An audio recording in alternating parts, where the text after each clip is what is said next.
They laughed at her because she was poor, because her dress was patched, and because her hands were rough from years of sewing for people who never respected her.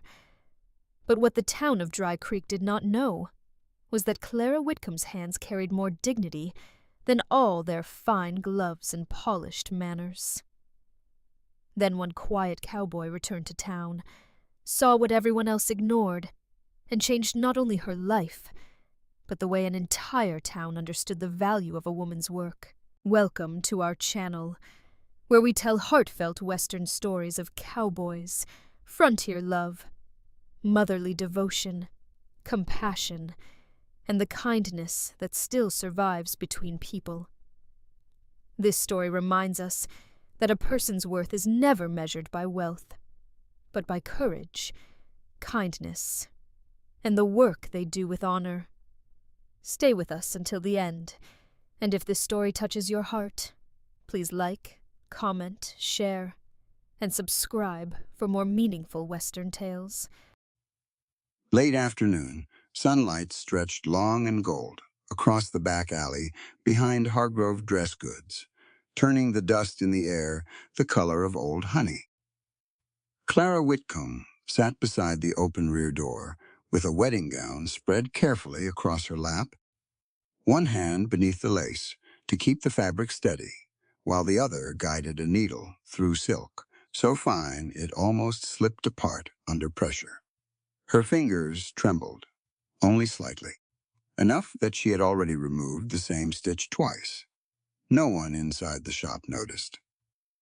They would not have understood the difference anyway. But Clara noticed. A seamstress always noticed. She paused long enough to flex her aching hand beneath the table. The stiffness had started that morning and had followed her through every repair since sunrise. Usually her hands moved without thought. Years of stitching had trained the motion into her bones. Today, though, the needle felt heavier than it should.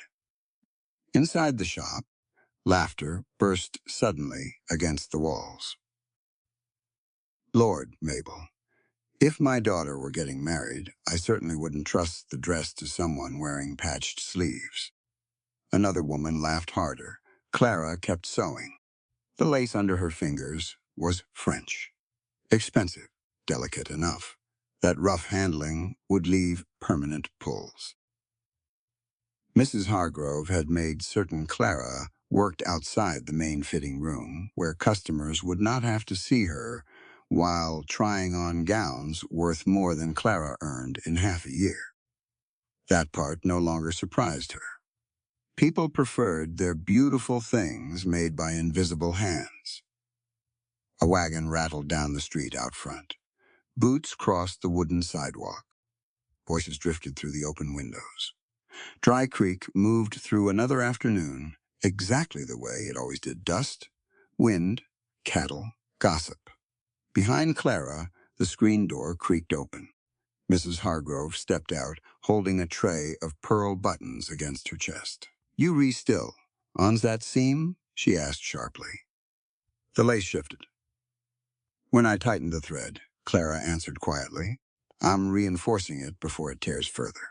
Mrs. Hargrove sighed dramatically. "Well, hurry. The Whitakers are coming back before supper." Clara nodded once. Mrs. Hargrove lingered another moment, eyes dropping briefly toward Clara's dress. The hem had been repaired 3 separate times with different shades of blue thread because matching fabric cost money Clara did not have. Then Mrs. Hargrove lowered her voice, and Clara, try not to come through the front when they arrive. Clara's needle paused for half a second. Of course. Mrs. Hargrove disappeared back inside. Clara resumed stitching before her chest could tighten any further. The trick to humiliation she had learned young was rhythm. If you stopped moving, if you allowed yourself even one full moment to feel every sharp little cut people handed you throughout the day, you would never finish your work. So she stitched, one careful pull after another. The alley smelled like warm wood, horse sweat, and approaching rain somewhere far west of town. The air had that strange heaviness ranchers called waiting weather. Not storm weather, holding weather, like the land itself was bracing. She was finishing the final reinforcement when another shadow crossed the doorway. This one, larger, male. Clara assumed it was a delivery man until she heard the boots.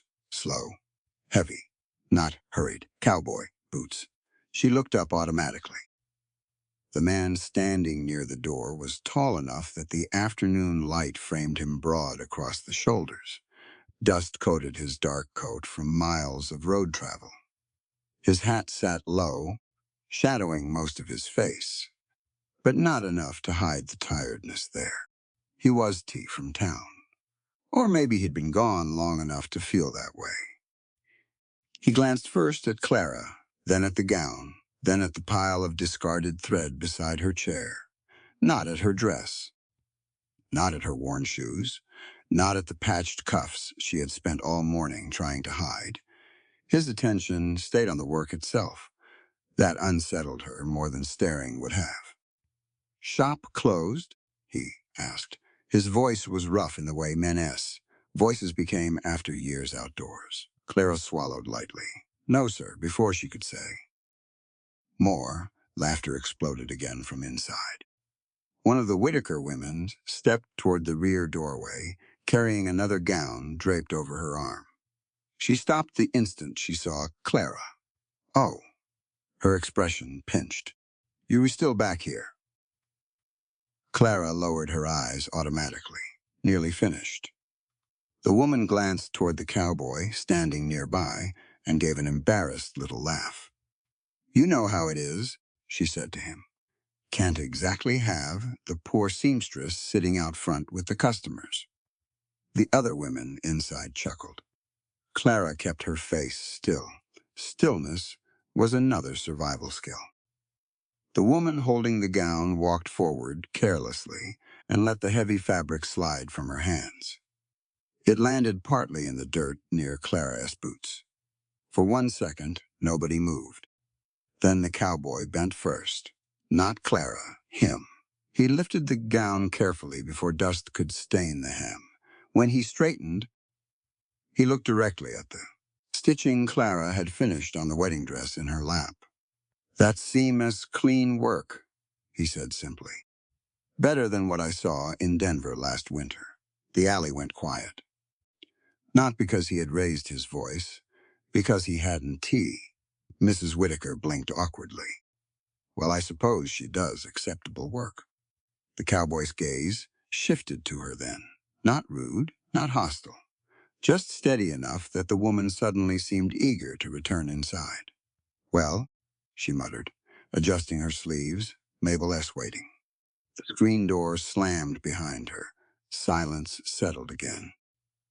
Clara stared at the needle between her fingers because she no longer trusted herself to look anywhere else. Nobody had ever compared her work to a city tailor before. Nobody had ever spoken about her skill in front of other people without sounding surprised by it. The cowboy set the second gown carefully across the nearby table instead of handing it directly to her, as though he understood instinctively that seamstresses worked around fabric, not interruptions. "You always work out here?" he asked. Clara nodded once. "It's quieter." That was partly true. He studied her hands briefly, noticed the redness around her fingers, the tiny puncture marks, the calluses. People usually looked away from working hands. "Didn't you Clara Whitcomb?" "Yes, sir. I am Elias Reed." Recognition flickered slowly through her Reed ranch. She had heard the name her whole life, though mostly in past tense these days. The Reed land sat several miles north of town. People said the ranch had nearly failed after old Mr. Reed died. Some claimed the son left. Others claimed he drank away what remained. Dry Creek carried rumors the way prairie wind carried dust everywhere, whether true or not. "You've been gone a while." Clara said before she could stop herself.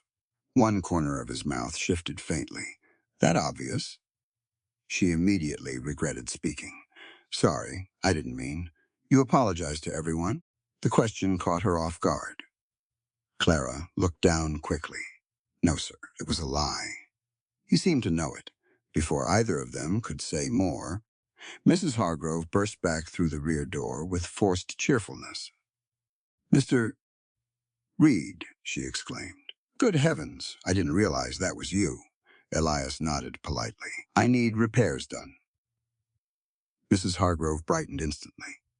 Of course, we'd be happy to help. Not dresses. Her smile faltered slightly. He continued calmly. Curtains, saddle stitching, work shirts, grain sacks, leather repairs.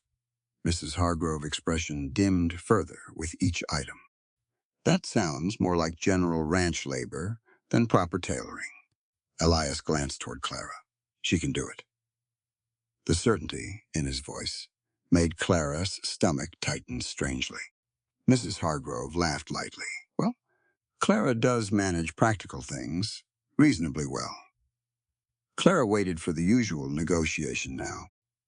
The part where people explained why difficult work somehow deserved half pay, because she was desperate enough to accept it. Instead, Elias asked, What's her rate? Mrs. Hargrove opened her mouth. Clara quietly named a modest number before the older woman could lower it. Elias frowned immediately. That all? Heat climbed into Clara's face. It's fair. No, he said plainly. It's low. Mrs. Hargrove gave an awkward chuckle. Mr. Reed, surely you know, stitching feed sacks. Isn't that exactly luxury works? The words landed harder than shouting would have. Clara felt something painful move in her chest. Mrs. Hargrove recovered quickly. Well, if you insist, I suppose we could add a little extra. Elias reached into his coat pocket, counted bills into Clara's lap, and said, That S half now. Clara stared at the money. It was more than she expected for the entire job. There S too much, here, she said immediately. No, he answered. There isn't, Mrs. Hargrove looked almost offended on Clara's behalf, as though overpaying her somehow disrupted the natural order of things. Elias ignored it completely. When can you start? Clara swallowed. Tomorrow morning. Sunrise. All right? Yes, sir. Another tiny pause. Then Elias said quietly, You don't have to call me sir every sentence. She looked at him finally then, really looked. Not handsome, in the polished way town women admired. His face carried too much weather for that. Too many years, outdoors, too much exhaustion around the eyes. But there was steadiness in him. The kind built slowly through hard seasons. Clara realized suddenly that he was waiting for an answer. All right, she said softly. He gave one short nod. Then, without another word, he turned and walked back toward the street. Clara listened to his boots fade slowly into the noise of town. Only after he disappeared did she realize her hands had stopped trembling. Mrs. Hargrove scooped up the wedding gown with a sniff. Well, she muttered, some men mistake pity for generosity. Clara looked down at the folded bills in her lap. The strange thing was pity, usually felt smaller than this. That evening the sun dropped low and red behind the hills west of Dry Creek, while Clara walked home, carrying her sewing basket against her hip. Her house sat near the edge of town, where the buildings thinned, and prairie began swallowing fences whole, small, weather-beaten. One room and a lean-to kitchen, added years after the original structure. She unlocked the door and stepped inside. Silence greeted her. Not lonely silence. Just familiar. Clara lit the lamp beside her work table and slowly removed the money Elias had paid her. Then she counted it again. Enough to cover flour, lamp oil, thread, and maybe even new soles for her boots before winter. Enough that suspicion immediately followed gratitude. People did not pay poor women fairly without wanting something later. That was simply how the world worked. Wasn't it? She sat carefully in the chair beside the window and rubbed her sore fingers. Outside, thunder rolled somewhere distant across the plains, holding weather, rain coming eventually. Clara reached for her sewing basket to put away the day's supplies when she noticed something caught beneath the folded fabric Elias had carried earlier, a scrap of old cloth, dark blue, worn soft with age. She frowned slightly and turned it over in her hand. Along one edge ran a line of stitching so familiar her breath caught instantly. Tiny angled reinforcement knots, not common, not decorative, functional. Her mother had taught her that stitch when Clara was 9 years old because it held better under strain. Very few seamstresses used it anymore. Clara stared at the threadwork while thunder rolled again outside. Then slowly, carefully, she folded the cloth and placed it beside the lamp. For a long moment, she sat perfectly still in the quiet little house, thinking not about the money, not about Reed Ranch, not even about the cowboy himself, only about the impossible feeling that somewhere in Dry Creek, a stranger had just handed her a piece of something she thought had disappeared years ago. And outside, beyond town, the first rain finally began to fall. The next morning came gray and cool beneath a sky, heavy with leftover rain. Clara Whitcomb arrived at Reed Ranch just after sunrise, with her sewing basket balanced against her hip and mud clinging to the hem of her dress. The storm during the night had softened the roads into deep wagon ruts, and twice she had nearly lost a boot, pulling free from the sticky earth. Still, she arrived on time. People who depended on work did not arrive late. The ranch appeared slowly through the early morning mist, long fences, weathered barns, wide stretches of pasture silvered by rainwater. Reed Ranch was larger than she imagined from town gossip. Not prosperous, not polished, but solid underneath the wear, like something built carefully long ago and kept standing through stubbornness afterward. Clara stopped near the main barn. No voices, no laughter, no women whispering behind gloved hands. Only wind moving through wet grass and the distant creak of a loose gate. For reasons she could not explain, the silence loosened something tight inside her chest. The barn doors stood open. Inside, lantern light flickered gold against rough wooden walls. Elias Reed was already working. His sleeves were rolled past his forearms, revealing faded scars along one wrist. He stood beside a saddle spread across a long table, repairing a broken stirrup strap with the steady concentration of a man used to fixing things himself. He looked up when she entered. "You found the place?" "Yes." "You eat this morning?" The question startled her. Clara nodded automatically, even though she had only swallowed coffee before leaving home. Elias studied her face long enough that she suspected he knew she was lying, but he only gestured toward a nearby chair. "Set your things there." Clara crossed the barn carefully, noticing details as she moved. Tools organized by size. Leather oil stored neatly beneath shelves. A coffee pot still steaming beside the stove. Nothing fancy, everything useful. That alone made the place feel different from town. "Curtains are in the house," Elias said. "Sacks and shirts are over there." He pointed toward 2 stacked crates. Clara moved toward them and paused. There were far more repairs than she expected. Work shirts torn at the elbows. Feed sacks split along the seams. Heavy winter blankets needing reinforcement stitching. Enough work for several days. "You don't have to finish all of it today," Elias said, noticing her expression. "All right." "You usually answer every sentence that short?" Clara blinked. I didn't realize I was. A faint shadow of amusement touched his mouth before disappearing again. Then something heavy shifted in the stall behind him. Clara turned instinctively. The horse stood partially hidden in shadow, a tall chestnut mare with one white marking near her eye. Her injured leg was wrapped carefully below the knee. Juniper.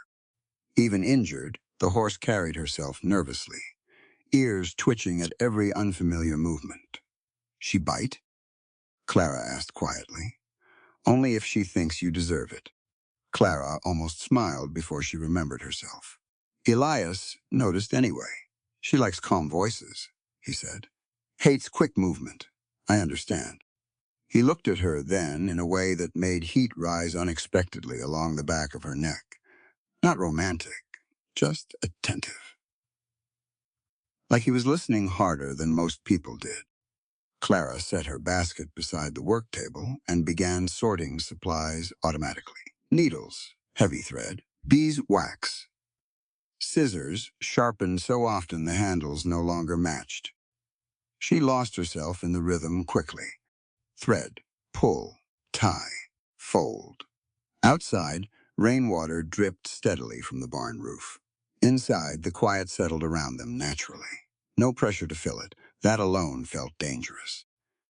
Most people treated silence like a problem, but the silence here did not demand anything from her. Hours passed before either of them spoke again. Clara had nearly finished repairing the first stack of grain sacks when she noticed movement near the stall. Juniper was restless. The mare stamped once, shifting weight badly away from the injured leg. Elias crossed the barn immediately. Easy, he murmured. The horse tossed her head hard. Clara watched carefully, noticed the stiffness, the irritation around the bandage. She needs the wrap changed, she said quietly. Elias nodded once. You know horses? Some. That was modestly said. In truth, Clara had spent years around ranch animals because poor women often got called to mend blankets, harnesses, and saddle cloths wherever work existed. Animals frightened less easily around quiet people, and Clara had always been quiet. Elias loosened the stall latch. Juniper shifted anxiously when Clara stepped closer. It's all right, Clara murmured. Her voice lowered instinctively into the same tone her mother once used around nervous animals and frightened children. Steady, patient, no sudden sympathy. The mare's breathing eased slightly. Elias handed Clara clean bandages without needing to ask what she needed next. That startled her almost as much as the horse. Most men interrupted. Most men explained things she already knew. Elias simply watched the work. Clara crouched carefully beside Juniper's injured leg. The old wrap came loose, slowly beneath her fingers. The wound looked better than she expected. Not healed, but clean. Someone had been caring for the injury properly. You've done this before, she said before thinking. Enough time there, spoke after that. The work itself filled the space. Juniper shifted once when Clara cleaned the swollen skin.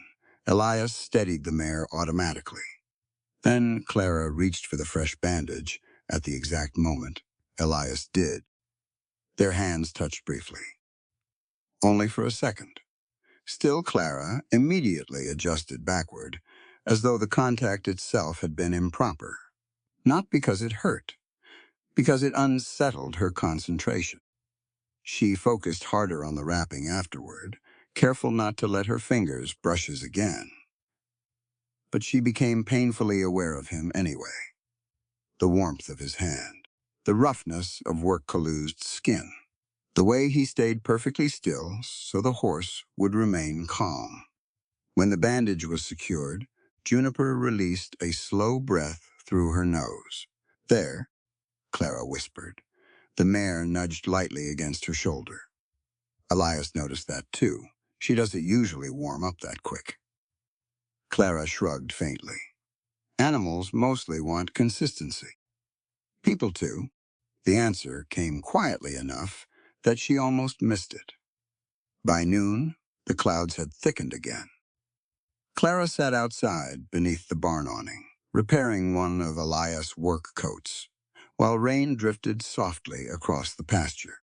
The scent of wet earth rose, rich and deep from the ground, the smell ranchers called the land, breathing again after drought. She heard Elias approaching before she saw him. Boots against damp wood. He held out a tin cup. Coffee. Clara stared at it. You don't have to. It's coffee, not charity.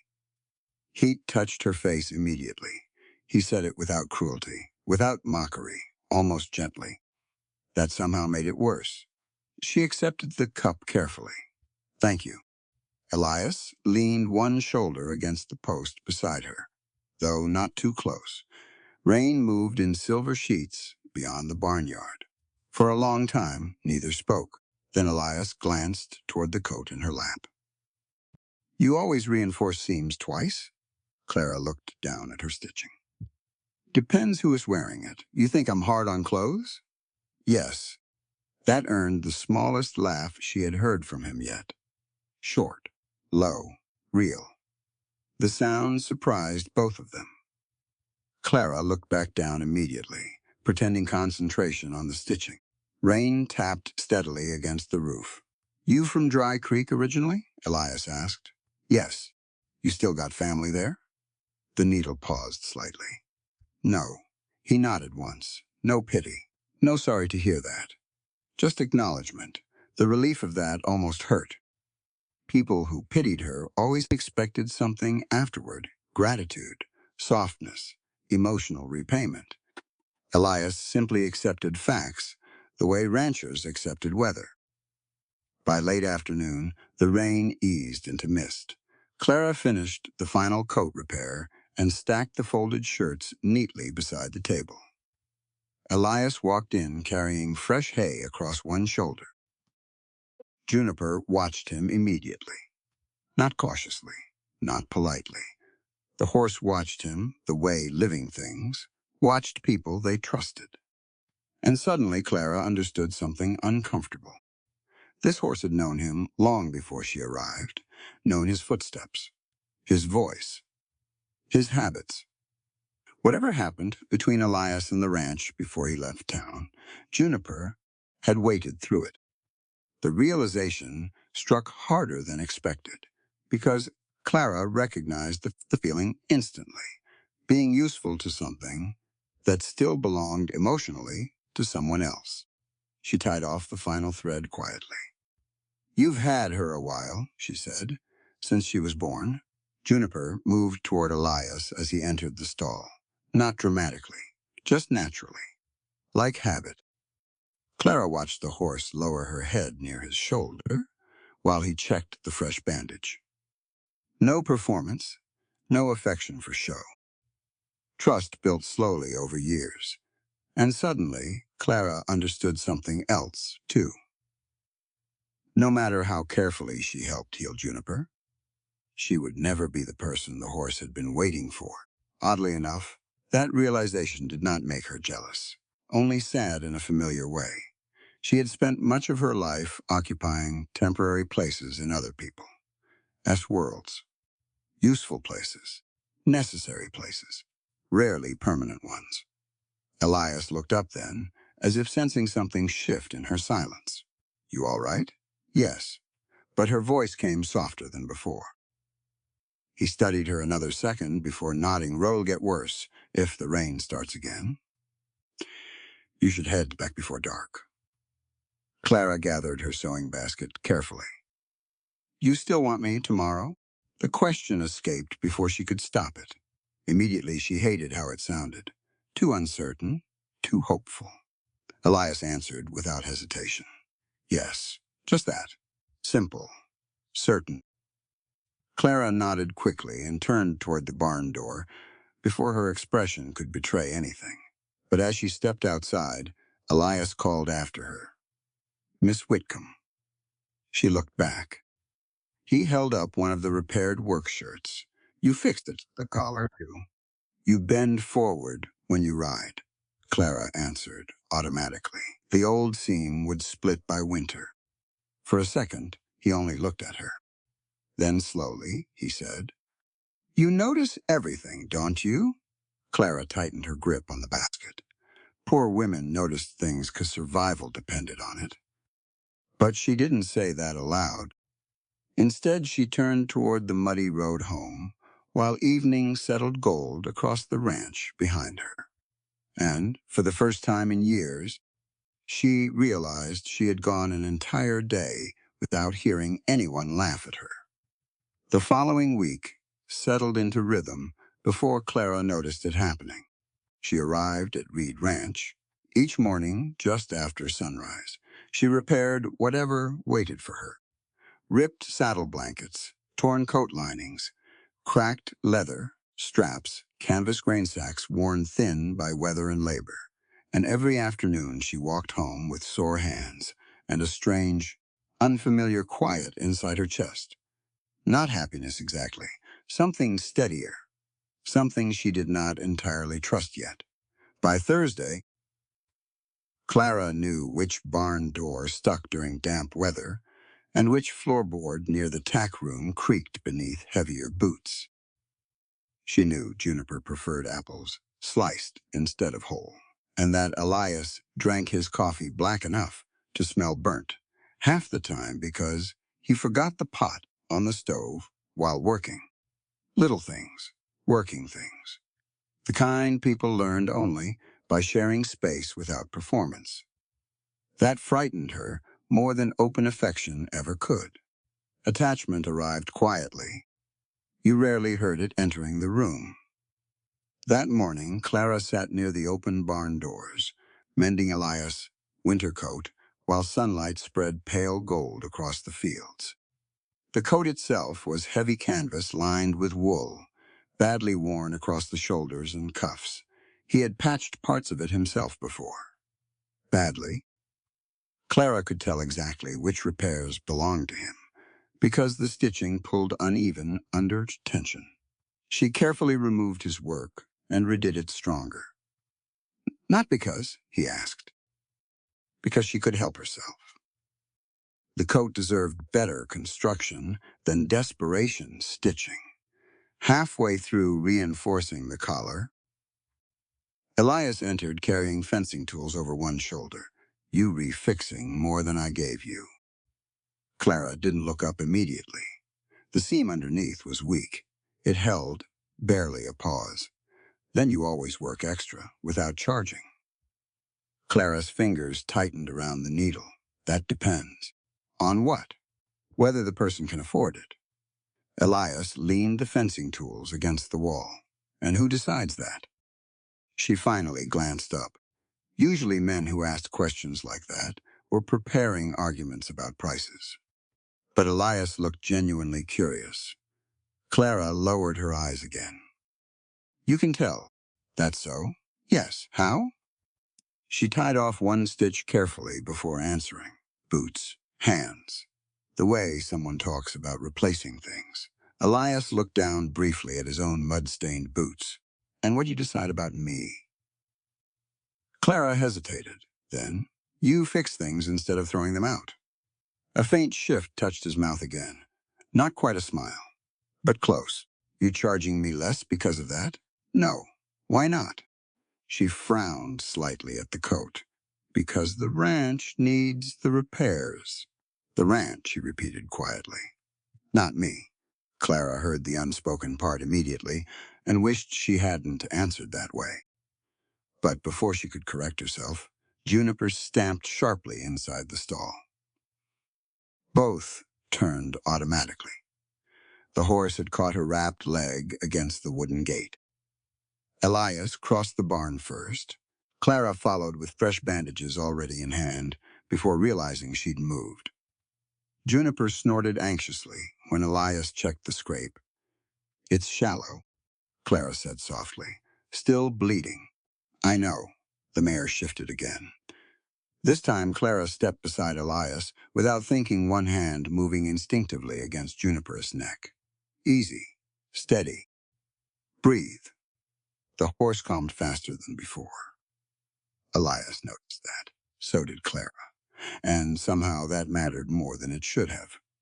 They changed the wrap together and practiced silence. No discussion needed now. Elias held the leg steady, exactly where Clara needed. Clara tied the clean bandage firmly without pulling too tight. The work had already become familiar between them. That realization lingered afterward. Familiarity was dangerous. People could get used to almost anything: hardship, loneliness, even kindness, especially kindness. By afternoon, the weather turned warm enough for Clara to move outside beneath the awning again. She spread Elias' coat across her lap and began reinforcing the shoulder seams properly. The ranch remained quiet except for distant cattle and hammering somewhere beyond the far pasture fence. Clara liked that sound. Honest work always sounded better than conversation. She was finishing the inside lining when Elias returned carrying lumber. He stopped beside her chair. "You missed one." Clara frowned immediately, taking the coat back. "Where?" Instead of answering, Elias crouched beside her and pointed toward a nearly invisible weak point beneath the left sleeve. Tiny. Most people would never see it. Clara stared, then slowly looked at him. "You noticed that? You taught me what to look for." The answer hit unexpectedly hard, not because of flirtation, because he had paid attention. Most people noticed only when work failed. Very few noticed the labor itself. Clara turned the coat over carefully. "I'll fix it. I know." He stood again and headed back toward the fencing materials. Clara watched him go before catching herself, then immediately returned to stitching harder than necessary. By evening, her fingers ached. She welcomed the ache. Physical pain was simpler than whatever else had started, growing quietly beneath her ribs these past few days. Before leaving, Clara folded Elias's repaired coat neatly and left it on the work table. She did not mention reinforcing both shoulders, replacing inner stitching, repairing hidden tears inside the lining. None of that had been requested. The next morning she arrived to find extra money sitting beneath her folded supply cloth. Clara stopped immediately. Not a tip, exact compensation.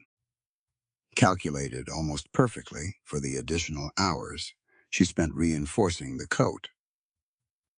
Her stomach tightened. She picked up the bills and crossed the barn quickly. Elias was repairing harness straps near the stall. "You gave me too much again." Without looking up, he answered, "No, I didn't charge for the extra work. That's the problem." Clara stared at him. "You didn't ask for those repairs. You saw the damage anyway." "That doesn't mean Elias." Finally looked at her, then Clara. Her name sounded strange in his voice. "Careful. Direct. You fixed things I missed because you knew they mattered." "That's work," she swallowed. "I would done it anyway. I know. That S different." "No," he said quietly. Its silence stretched between them. Clara suddenly became painfully aware of the money still in her hand, of how badly she wanted to keep it, of how ashamed she felt for wanting that. People like her survived by giving more than they were paid for. Extra effort kept customers returning. Gratitude kept roofs overhead. That was how the world worked, wasn't it? Elias seemed to read something of that conflict across her face. "I don't take unpaid work just because someone was taught not to ask." The words landed softly, but Clara felt them all the way down, not because they were cruel, because they were true. For several seconds, she could not speak. Then finally, she folded the bills slowly and slipped them into her pocket. Elias nodded once and returned to the harness strap as though nothing important had happened. But something had. Clara knew it. So did he. Neither named it aloud. That evening, while the sky burned orange beyond the fields, Clara remained longer than usual, repairing saddle blankets near the barn doors. Juniper rested quietly nearby. Elias worked outside, fixing part of the western fence line. From where Clara sat, she could hear hammer strikes win through grass, horses shifting in distant stalls. Work sounds, safe sounds. She threaded another needle slowly, and for the first time in years a frightening thought entered her mind. What if exhaustion wasn't the natural state of living?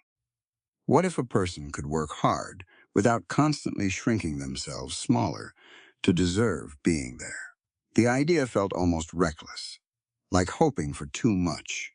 Outside, Elias lifted another fence post into place beneath the fading light, and inside the barn, Clara Whitcomb stared down at her steady hands and realized she no longer apologized every time she spoke to him. That frightened her, too, because habits built from survival did not disappear easily. But somewhere between the stitching, the rain, the quiet mornings, and the horse learning her voice, something inside her had already begun changing, and she was no longer entirely certain how to stop it. By the time Clara Whitcomb walked into Dry Creek that Friday morning, the town had already decided it knew more about her life than she did. She felt it before anyone spoke. It was in the way two women outside the mercantile lowered their voices too late. It was in the way Mr. Boone, who owned the feed store, looked at her sewing basket and then looked away as if he had caught himself thinking something improper. It was in the way the girl sweeping the boardwalk in front of Hargrove Dress. Goods paused with the broom in her hand and watched Clara pass with wide, curious eyes. Clara kept walking. She had come for thread, beeswax, lamp oil, and a packet of heavy needles strong enough for saddlecloth. That was all. She had not come to explain why she had been spending her mornings at Reed Ranch. She had not come to defend herself against stories she had not started. She had not come to prove to anyone that a woman could work beside a man without selling pieces of herself to do it. Still, every step through town felt like walking through burrs. Dry Creek looked harmless under the pale sun. Storefronts stood in their usual row, faded signs creaking above the wooden walk. A wagon waited outside the blacksmith's shop. Horses flicked flies from their tails near the trough. Somewhere down the street, a child laughed, and the sound should have been sweet. But Clara's shoulders tightened before she could stop them. Laughter had become a thing she measured for danger. She stepped into the mercantile and was met by the smoffy beans, flour sacks, dried apples, kerosene, and dust. Mrs. Bell, the storekeeper's wife, stood behind the counter, weighing sugar for a customer. She looked up when Clara entered, and her smile came a little too quickly. "Well, now, Clara, haven't seen you this early in town all week." Clara set her basket on the counter. "I've had work north of town, so I heard." The words were not cruel. That almost made them worse.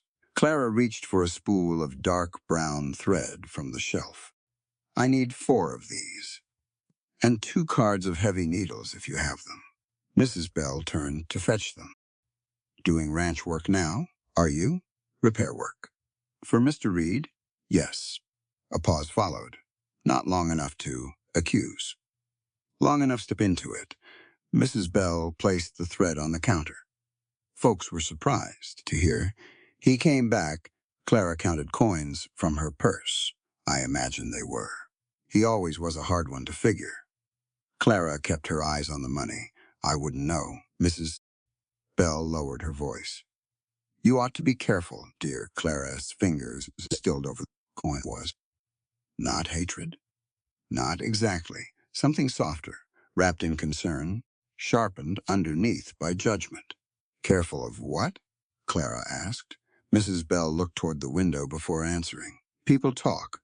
Yes, Clara said. They do. You know how this town is. Clara almost smiled at that, though nothing about it amused her. Everyone in Dry Creek used that sentence when they wanted to excuse cruelty, without admitting they had helped carry it. Mrs. Bell leaned closer.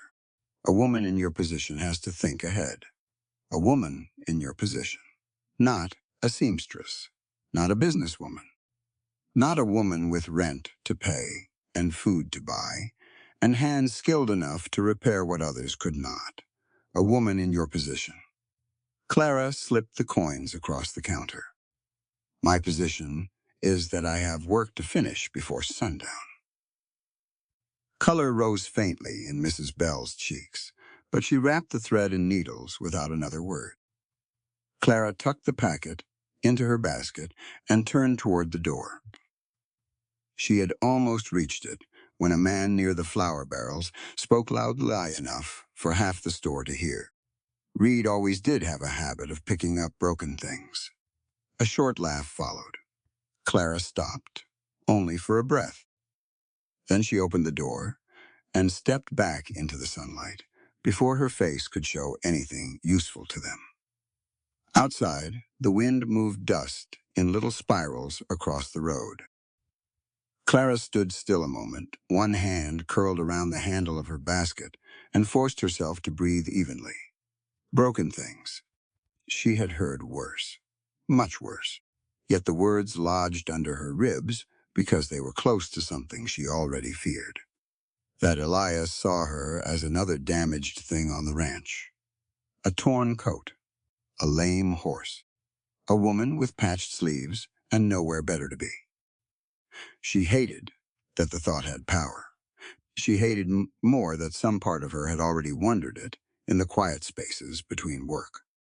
By noon, the town had warmed.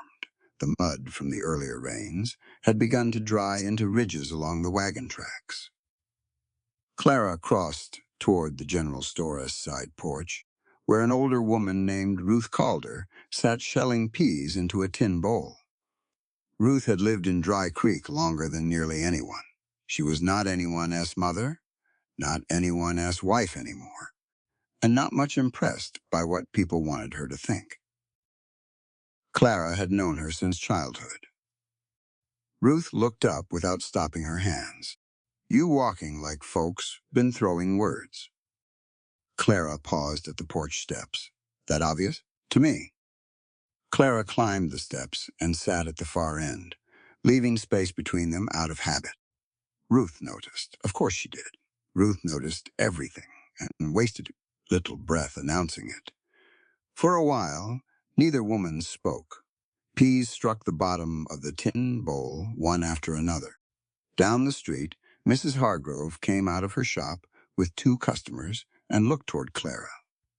The customers looked too, Ruth snorted softly.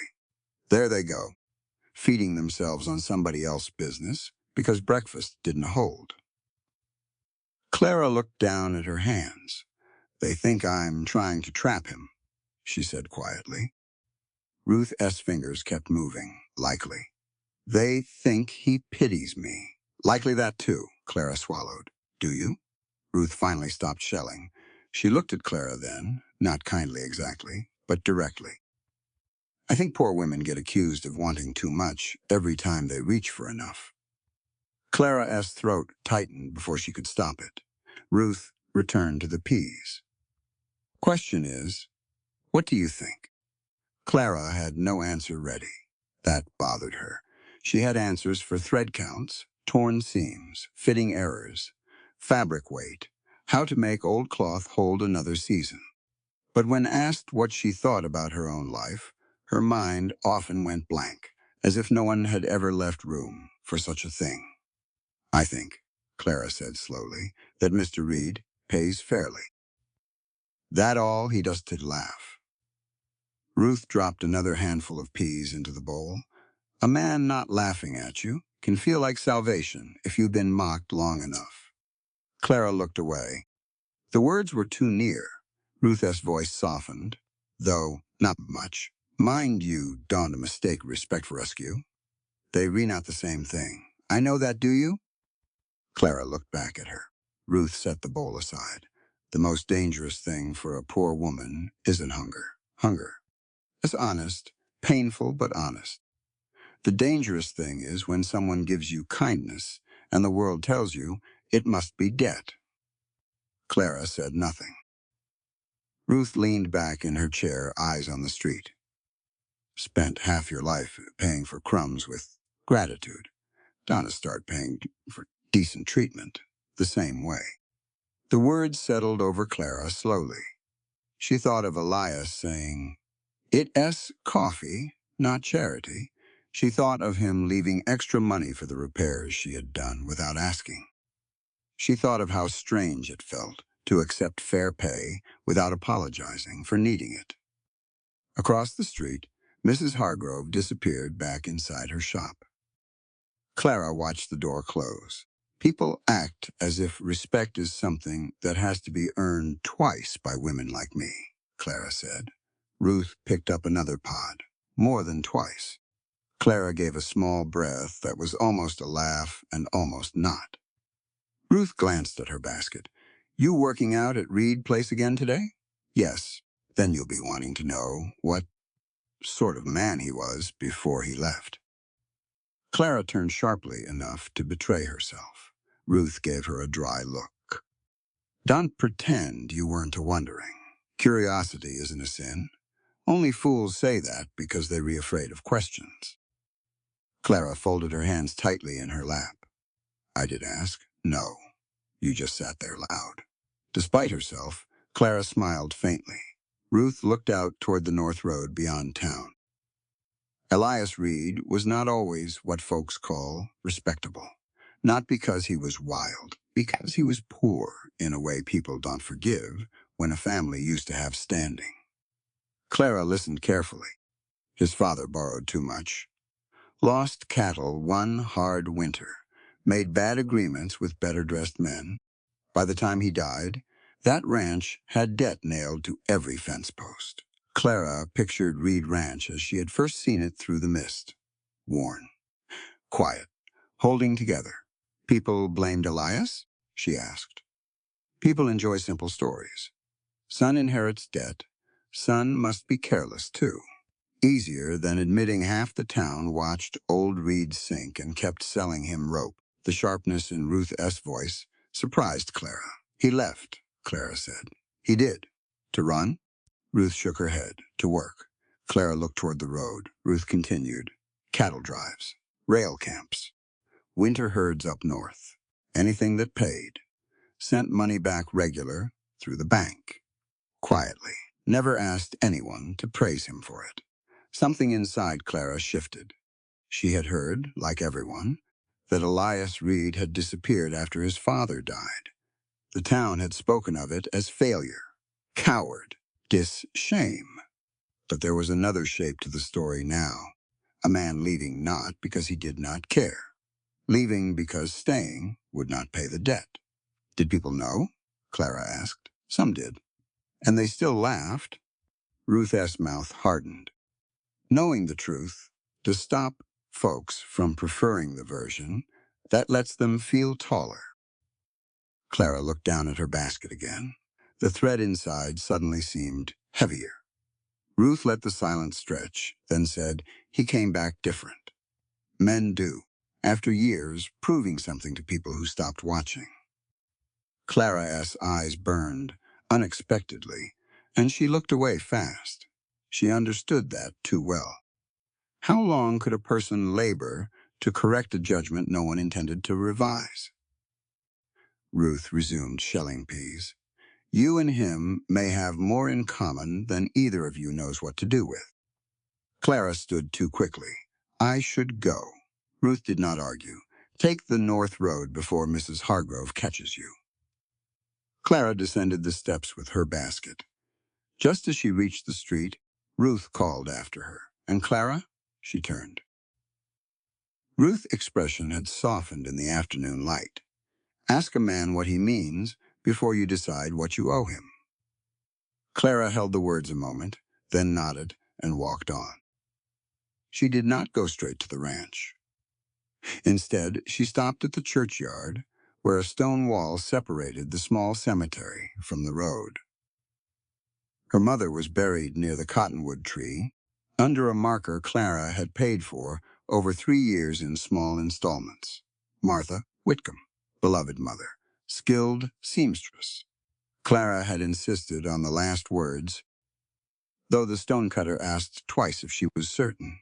She was now. She stood before the grave, with her basket hanging from one arm and the town S voices still crawling beneath her skin. They laughed again, she said quietly. The wind moved through the cottonwood leaves. Clara rarely spoke at the grave. She had never understood people who poured whole conversations into the earth. Her mother had spent life listening to customers, landlords, churchwomen, debt collectors. Clara preferred to let her rest. But today the words came anyway. There's a man paying me fairly. That seems to offend them more than when they underpaid me. A dry leaf skittered across the grass. Clara lowered herself onto the low stone wall. I didn't know what to do with it. There, that was the truth. She could endure cruelty. She had practice. But respect disoriented her. Respect asked more of a person than humiliation did. Humiliation only required survival. Respect asked you to stand upright and believe you belonged there. That was harder. She opened her basket and removed the dark blue scrap she had found. The first night after Elias came to the shop, she had carried it, folded inside a handkerchief for days, telling herself she only meant to compare the stitching in better light. Now she unfolded it across her lap. The angled reinforcement knots were still unmistakable. Her mother S-stitch, or someone taught by the same hands. Clara ran one finger over the thread. Did you ever work for the Reeds? She whispered. Of course, the grave gave no answer. She had memories of her mother sewing in lamplight, shoulders bent but hands sure. Memories of customers arriving through back doors. Memories of her mother washing and pressing her one good dress before church, then sitting in the rear pew, because women like them were expected to be grateful for any seat at all. But Clara did not remember the Reeds. Maybe she had been too young. Maybe her mother had never mentioned them. Maybe the scrap meant nothing. Still, it felt like a loose thread at the edge of a garment, the kind Clara could not resist pulling. A bell rang faintly in town.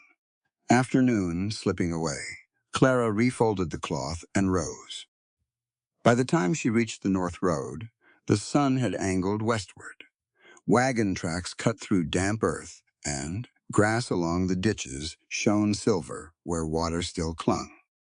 She walked quickly, not because she was late, though she was, because she did not yet know what she would do with everything she had learned, and movement helped keep thinking from becoming fear. Elias had been laughed at. Not like her, perhaps. A man carried shame differently in the world. Doors still opened to men that stayed closed to women. A poor cowboy could leave, earn, return with dust on his coat, and be called weathered. A poor seamstress with patched sleeves was called desperate. Still, shame recognized shame. Maybe that was why Elias noticed the way she apologized. Maybe that was why he saw unpaid work for what it was. Not generosity. Training. The ranch appeared ahead, low and weathered beneath the wide sky. Juniper stood in the corral, weight more evenly distributed than the week before. Elias was near the fence line, hammering a loose rail back into place. He looked up when Clara came through the gate. You relate, he said, not accusing, just noticing. Clara tightened her grip on the basket. I stopped in town. He nodded once and returned to the rail. No questions, that should have relieved her. It did not. She crossed to the barn and set her basket on the work table. The repairs waited where they had been left. A saddle blanket, 2 shirts, A torn canvas bag. Ordinary work. She took out her thread.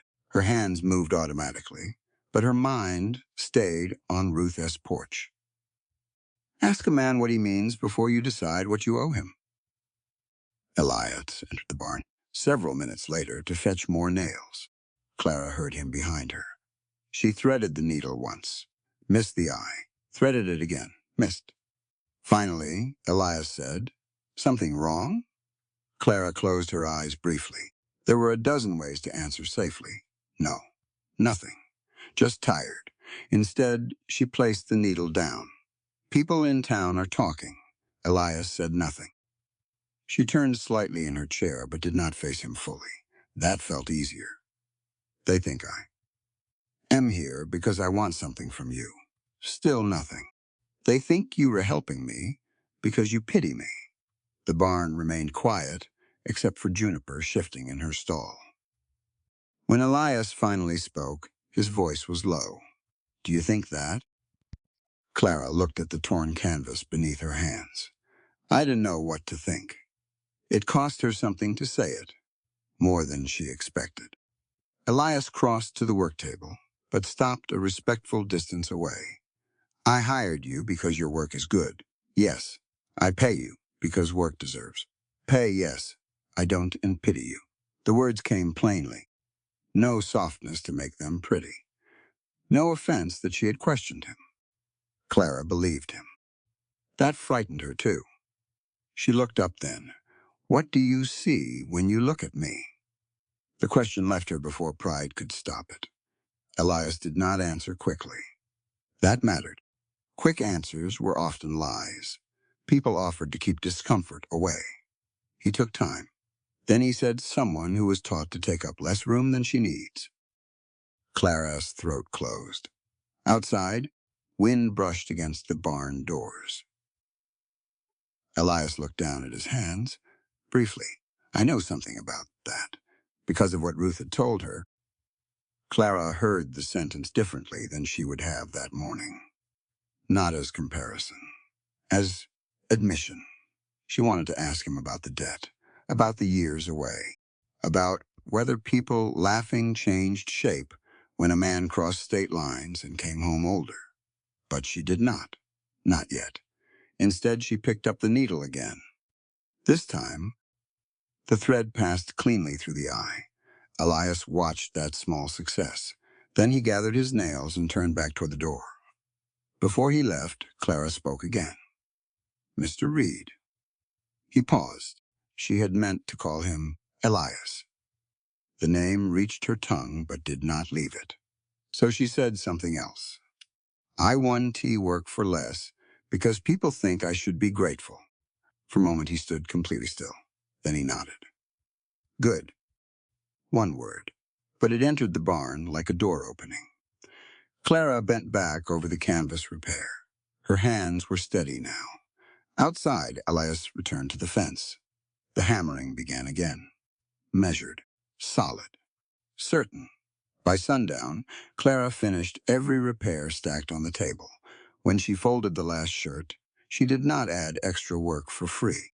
She made a note of the collar beginning to fray and placed it on top for Elias to decide whether he wanted it repaired.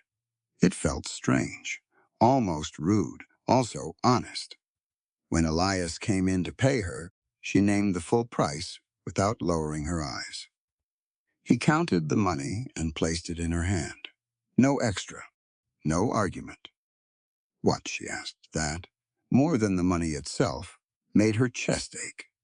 As Clara walked home under a darkening sky, Dry Creek S-lights glowed in the distance like small, watchful eyes. The town would keep talking. Mrs. Hargrove would keep smiling with sharp teeth.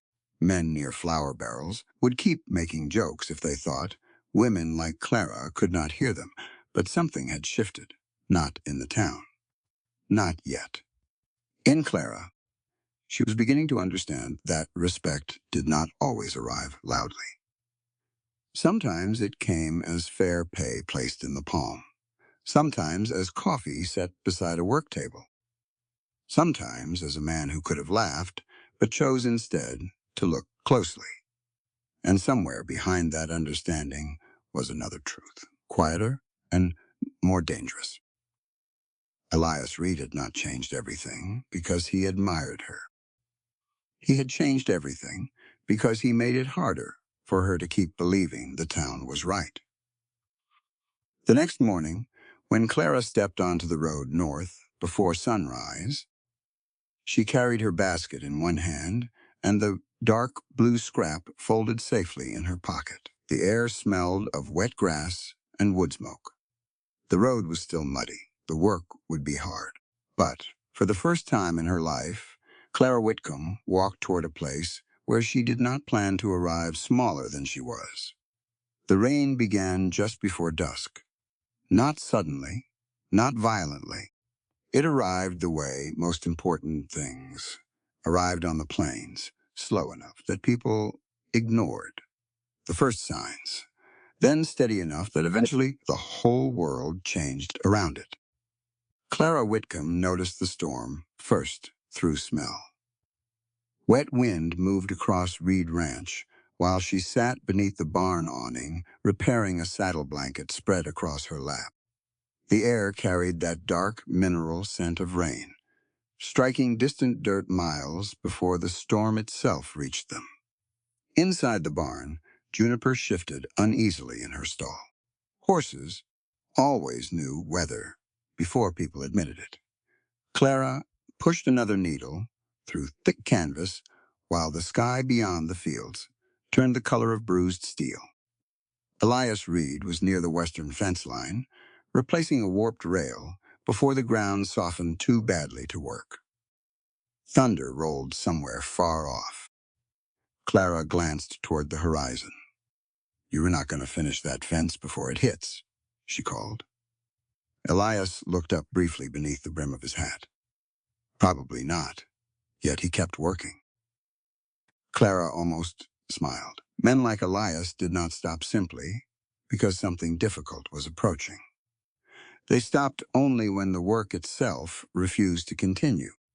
The first heavy drops struck the barn roof minutes later. Then came more. Within moments, rain swept across the pasture in silver sheets. Elias jogged toward the barn, carrying tools beneath one arm, while water darkened his coat almost black. Clara stood automatically and moved the repaired blankets farther from the open doors before the wind could blow rain onto them. By the time Elias entered the barn fully, both of them were damp from the storm. "You should head home before the road washes out," he said, setting the tools down. Clara stepped toward the doorway. The rain answered for her. The north road had already vanished beneath mud and running water. Lightning flashed somewhere beyond the hills. Elias looked outside once, then back at her. "You want to make it across Miller Creek tonight." Clara knew he was right. During heavy rain, the shallow crossing flooded fast enough to drag horses sideways. She had seen wagons overturned there before. Still, habit made her answer immediately. "I don't want to be trouble." Elias removed his gloves slowly. "You're not." The simplicity of the answer unsettled her again. People usually said things like that, while clearly wishing the opposite. Juniper stamped sharply in the stall before Clara could respond. Both turned immediately. The mare tossed her head hard against the wooden divider. Something was wrong. Clara crossed the barn quickly, Elias beside her. Juniper's breathing had changed. Faster, uneven. The horse shifted weight badly away from the injured leg again. Clara crouched beside the wrap and touched the bandage carefully, too warm. "She's running fever," Clara said quietly. Elias knelt beside her without hesitation. "The wound looked clean this morning. It still does." Clara loosened the wrap carefully, but infection can start underneath before you see it. Juniper jerked sharply when Clara pressed lightly near the swollen skin. "There," Clara murmured softly. "Easy." The mare's muscles trembled beneath her hands. Outside, Rain hammered the barn roof hard enough to shake dust loose from the beams above them. Elias looked toward the storm once more. Then at Clara, you should stay. Not emotional, not hesitant. Practical, because the horse needed watching through the night. And because he could not do it alone without missing signs of worsening fever. Clara nodded once. All right, that was all. No awkwardness, no explanation. Two people making the only sensible decision available. They worked through the next hour without speaking much. Hot water boiled on the stove near the tack room, while Clara cleaned the wound again, under lantern light. Elias held Juniper steady when the horse shifted and fetched whatever Clara asked for before she finished the sentence. Fresh cloth, more water, the smaller scissors. Somehow he already knew where she would reach next. That unsettled her too. The storm deepened outside until the world beyond the barn disappeared entirely behind rain. By full dark, Reed French felt isolated from everything except weather and work. Clara tied off the fresh bandage carefully. Juniper's breathing had eased slightly. Better? Elias asked. For now. The answer carried enough uncertainty that he understood immediately. They would need to watch the fever. All night if necessary. Elias moved another lantern closer to the stall, while Clara washed blood and medicine from her hands in a basin near the stove. Only then did she realize how cold she had become. Rainwater still dampened the lower half of her skirt. Her sleeves clung lightly against her wrists. Exhaustion settled slowly into her shoulders now that the immediate work had eased. Elias noticed. You eaten? Clara looked up from drying her hands. Yes, another lie. She had eaten bread before sunrise and little else since. Elias seemed to know it again. Without comment, he crossed toward the small kitchen attached to the ranch house. Clara listened to cupboards opening, plates moving. A few minutes later, he returned carrying stew in two mismatched bowls. He handed one to her without ceremony. Clara stared at it too long. The steam smelled of potatoes, onions, and slow-cooked beef. Homemade. Something tightened painfully inside her chest. People had fed her before. But usually, in ways that reminded her she owed gratitude afterward. This did not feel like charity. It felt like someone noticing another person needed supper. That difference nearly undid her. You don't have to keep looking at it suspiciously, Elias said quietly as he sat across from her near the stove. It's not poisoned, despite herself. Clara laughed softly. The sound surprised both of them. Not because laughter itself was rare, because hers usually came carefully measured around other people. This one escaped before permission. Elias glanced toward her, then back at his bowl again. But Clara noticed something loosen slightly in his shoulders after hearing it. They ate mostly in silence. Not uncomfortable silence. Working silence. The kind shared by tired people, too exhausted to perform conversation. Outside, thunder rolled continuously now, lower and closer. Juniper shifted, occasionally in the stall. Every time the horse moved, both Clara and Elias looked up immediately. Shared attention. Shared responsibility. Neither mentioned how naturally that had already become between them. Later, when the lantern burned lower and the storm still showed no sign of stopping, Elias spread extra blankets near the stall. You can sleep a few hours, he said. Clara shook her head immediately. No, I'm fine. You've been up since before? Daylight. So have you. I am used to it. The answer irritated her slightly. So am I. Elias studied her a second before nodding once. All right. He did not argue.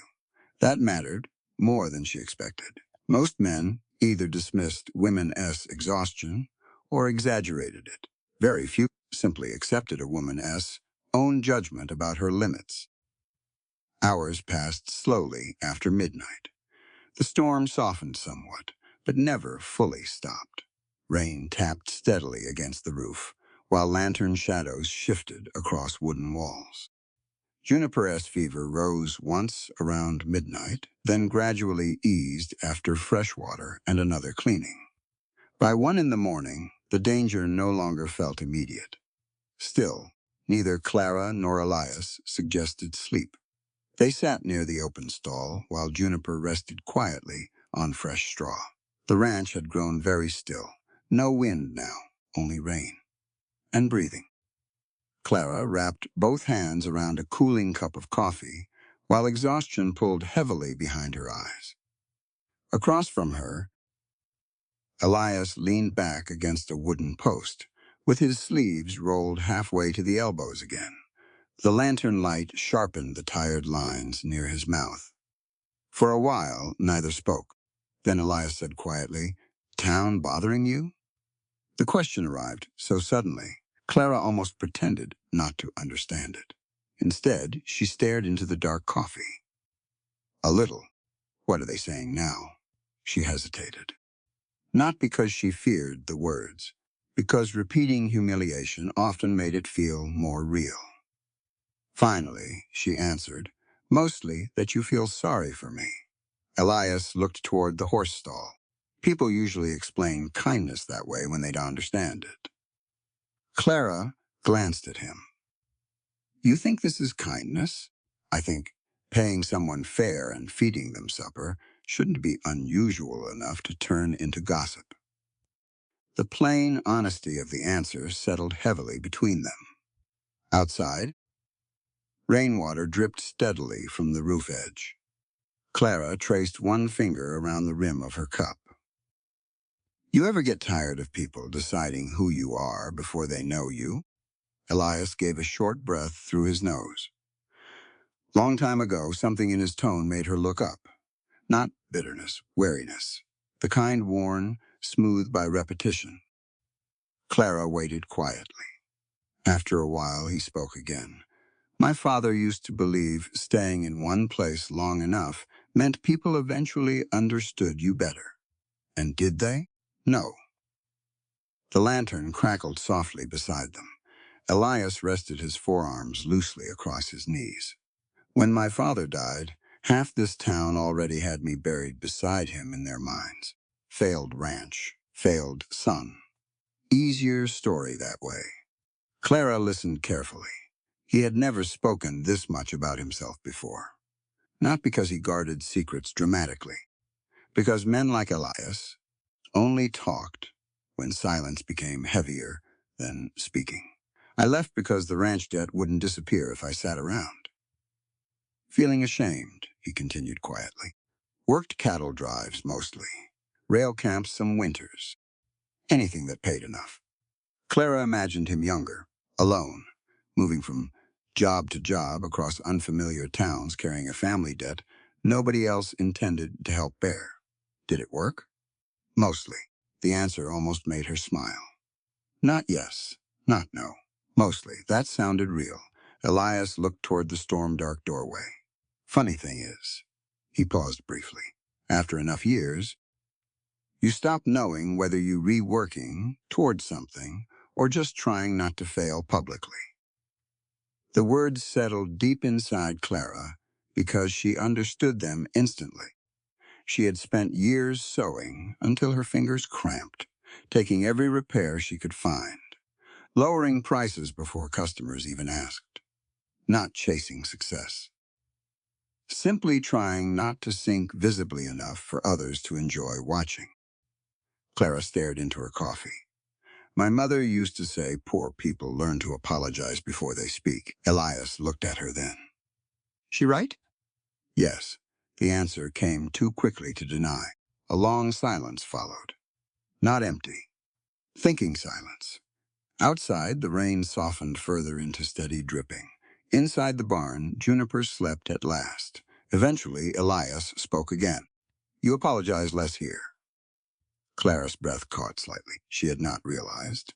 He noticed, "I'm trying not to." Why? The question surprised her, because no one had ever asked why before.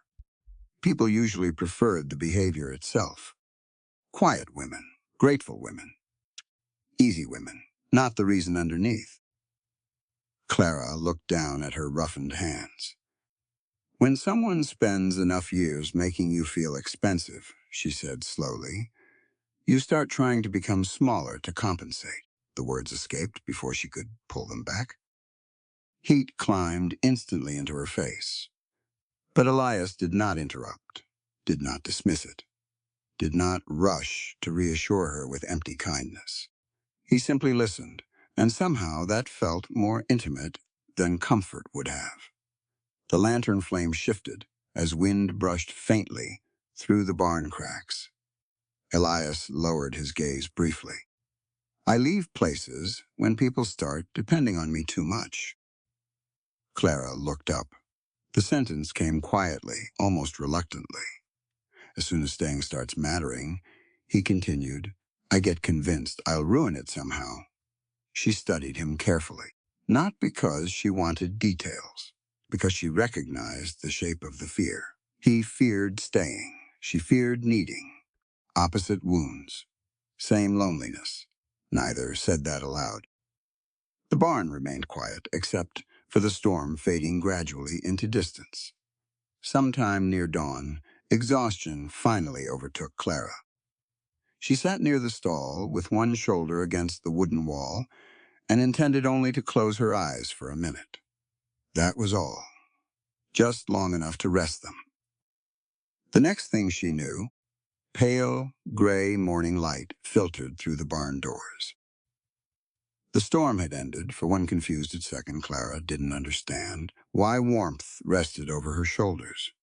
Then she realized Elias' coat covered her. Panic flashed instantly through her chest. She straightened too quickly. Across the barn, Elias stood near the stove pouring fresh coffee as though nothing unusual had happened. Juniper rested quietly in the stall, breathing calm at last. Clara touched the coat around her shoulders. You should woken me. You needed sleep. His tone carried no meaning beyond simple fact that somehow made her chest ache worse. Clara stood carefully and crossed the barn to return the coat. Their fingers brushed briefly when he took it back. Neither moved away immediately this time. Only a second. Still, something changed quietly in the space between that moment and the one before it. Not dramatic, not spoken, simply noticed. Elias draped the coat over a chair. Fever broke around 4. Clara looked toward Juniper. The mare lifted her head sleepily at the sound of their voices. Relief loosened through Clara. So suddenly, she nearly sat down again. She'll be all right now, Clara whispered. Yes. Morning sunlight slowly spread gold through the barn entrance, while the storm clouds drifted east. Everything smelled washed clean. Wet wood, fresh earth, coffee. Clara gathered her sewing basket slowly, suddenly aware that daylight made everything from the night before feel more exposed somehow. People looked different in morning light. So did truths. You should eat before you head home, Elias said. Clara almost refused automatically, then stopped herself. Old habits. Instead, she nodded once. All right. A tiny thing. Accepting care without apologizing. But it felt larger than either of them acknowledged. As Elias' box moved around the stove, preparing breakfast, Clara watched him quietly from across the barn. Not with romance, not yet. Something slower, more dangerous, recognition, and somewhere deep beneath the exhaustion and fading storm. Clara Whitcomb realized the thing changing her most was not kindness itself, it was consistency.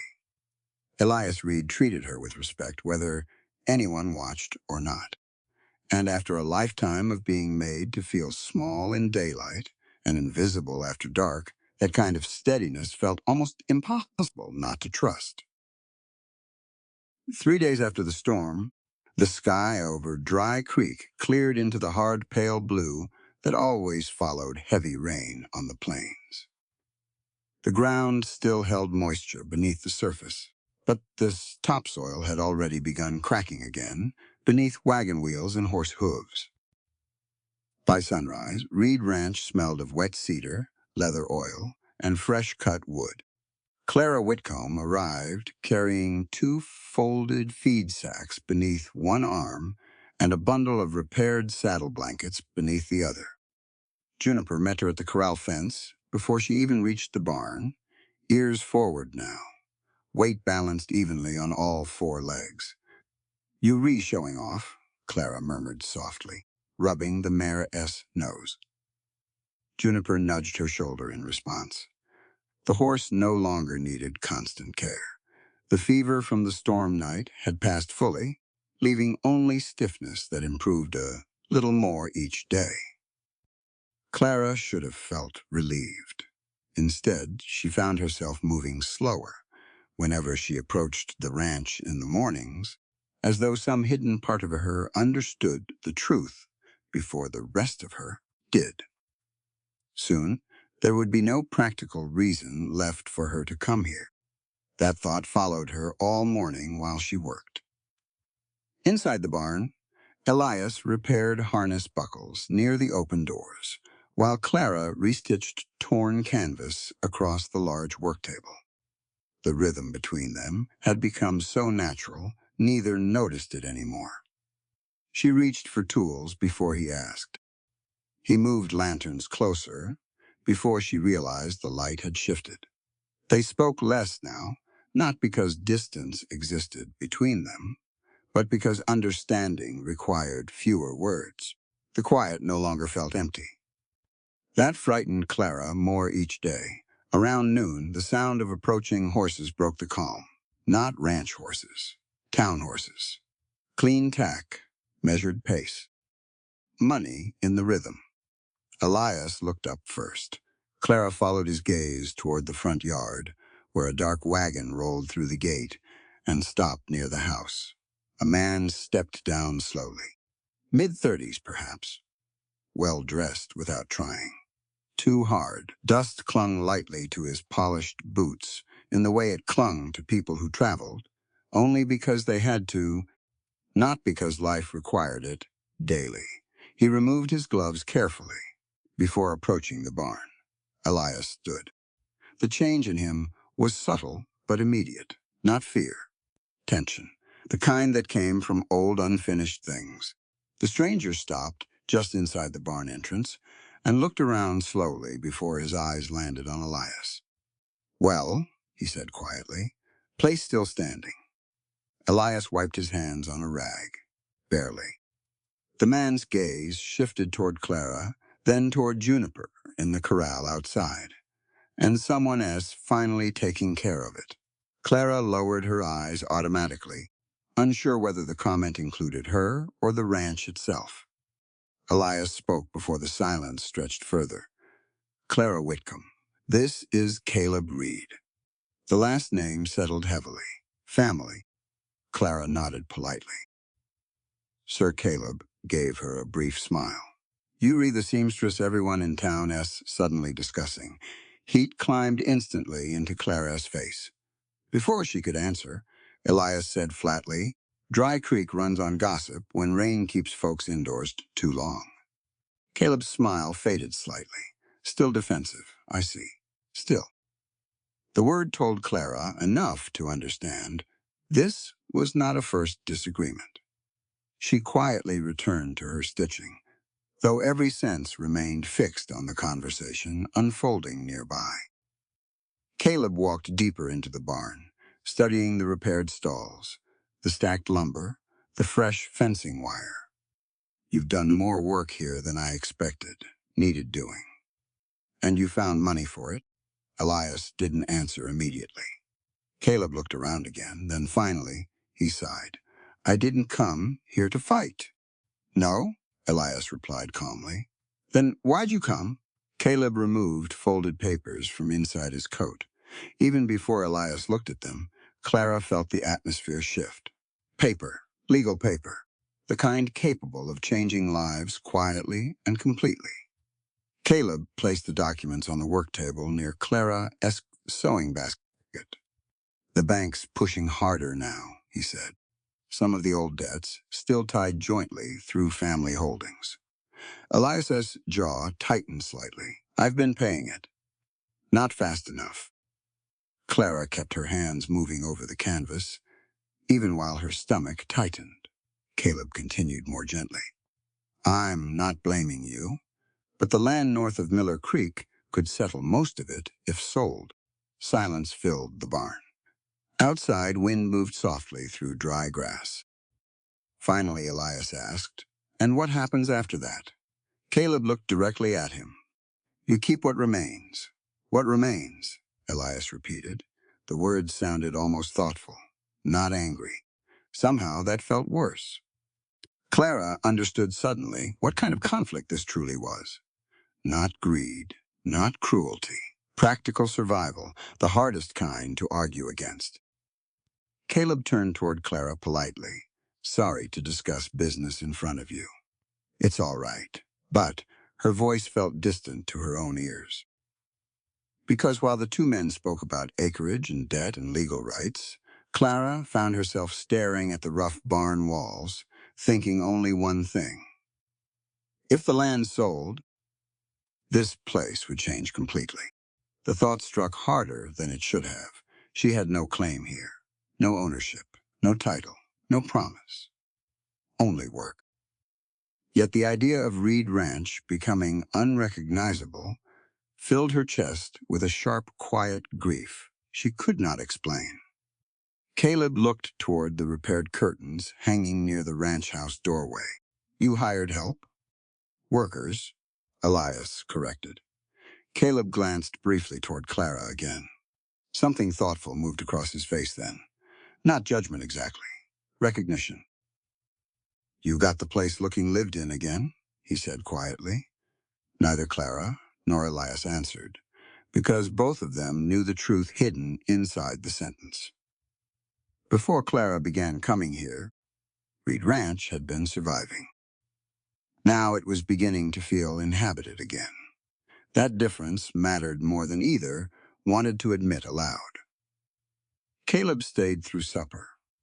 Clara tried twice to leave before evening, but both times practical conversation pulled her back naturally into the room.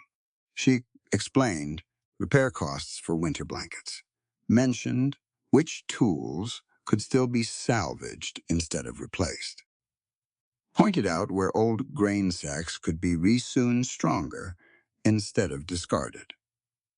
At some point, she stopped realizing she sounded like someone planning for the ranch's future. Caleb noticed before she did. You thought about this place quite a bit, he observed quietly. Clara froze slightly. I only mean repairs, but you notice what could stay. The comment settled heavily between them. Elias remained silent across the table. That silence unsettled Clara more than agreement would have. Later, after supper, dishes were cleared. Caleb walked the property with Elias, while Clara stayed behind in the kitchen, repairing a torn dish towel near the lamp. Night settled slowly outside. The ranch house creaked softly around her, with old familiar sounds she had somehow learned in only weeks. Wind against shutters, floorboards settling, juniper shifting in the corral. Without warning, Clara realized she no longer felt like a visitor here. The realization frightened her deeply. She bent lower over the stitching. Outside the open window, voices drifted faintly from the yard. Caleb's first, can I keep carrying everything alone forever? Then, Elias, quieter, wasn't planning to a pause. Then Caleb again. She know? Clara's needle stopped. Silence answered long enough that she almost believed Elias wouldn't beat a reply. Then finally, no. No what? Before Clara could think further, footsteps approached the house. She resumed stitching immediately. Both men entered moments later. Conversation ended. But Clara carried the unfinished fragment with her the rest of the night, like a loose thread catching against skin. The next morning, Caleb prepared to leave before sunrise. Clara stood near the porch steps, while Elias saddled his horse near the barn. The early air smelled cold and sharp after the previous week's rain. Caleb adjusted his gloves slowly before looking toward Clara. "You know," he said, "this ranch hasn't looked this alive since before Elias left." Clara looked down instinctively. "I only sew things." Caleb studied her carefully. "No," he said quietly. "You don't." The words unsettled her enough that she had no answer ready. A moment later, Elias approached leading Caleb's horse. The two men exchanged a brief nod. No dramatic reconciliation, no promises, just family history standing quietly between them. Before mounting, Caleb glanced once more toward Clara, then toward Elias. "You should tell her eventually." Elias's expression hardened slightly. "Drive safe, Caleb." The dismissal was clear. Caleb sighed faintly, but let the matter drop. Minutes later, he rode out through the front gate and disappeared down the road toward town. Silence returned slowly behind him. Clara watched the empty road longer than necessary. Then she turned toward the barn. "What am I supposed to know?" The question left her before caution could stop it. Elias stood still beside the fence. For 1 second, she thought he might answer directly. Instead, he looked toward Juniper, grazing quietly beyond the corral. "Not today." Something in Clara tightened painfully. Not anger, disappointment, which somehow felt more dangerous. She nodded once. Too quickly. "All right." Then she crossed toward the barn before her face betrayed how much the answer affected her. Inside, she worked harder than necessary all morning. Needle through canvas. Pull thread tight. Repeat. But concentration failed her repeatedly. Not today. The words echoed beneath every thought. What was Elias hiding, and why did part of her already trust there was a reason beyond cruelty? That frightened her most of all, because trust had become easier around him than caution. And Clara Whitcomb had survived most of her life by never confusing those two things. The distance between them began quietly, so quietly that Clara almost convinced herself she imagined it at first. Nothing dramatic changed after Caleb's visit. Elias still paid her fairly, still carried heavy fabric bolts before she asked, still made coffee every morning strong enough to wake the dead. Juniper continued healing. The ranch still breathed with steady work. The sky still turned gold every evening over the western fields. Yet something subtle had shifted beneath everything familiar. A hesitation. A pause. The kind people noticed only after comfort had existed long enough to disappear. 3 mornings after Caleb left, Clara arrived at the ranch to find Elias already working outside near the north pasture instead of inside the barn, where they usually spent the first hours of the day together.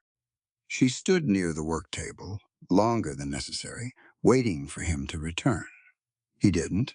Eventually, she unpacked her sewing basket alone and began repairing harness straps in silence. The barn suddenly felt too large. By afternoon, she realized the problem wasn't absence itself. It was awareness. Before, she and Elias moved naturally around each other, without thinking. Now both of them were thinking constantly, and that ruined everything. When Elias finally entered near sunset, carrying fence wire over one shoulder, Clara kept her eyes lowered to the stitching in her lap. "You missed supper," she said, before she could stop herself. The sentence sounded dangerously close to concern. Elias set the wire down carefully. "Wasn't hungry," Clara nodded once. The answer should have ended the conversation. Instead, silence expanded awkwardly between them. Not peaceful silence, Careful silence. The difference exhausted her. That night, Clara walked home beneath a darkening sky, feeling strangely angry without knowing exactly at whom. At Elias? At herself? At Caleb for arriving with papers and unfinished sentences?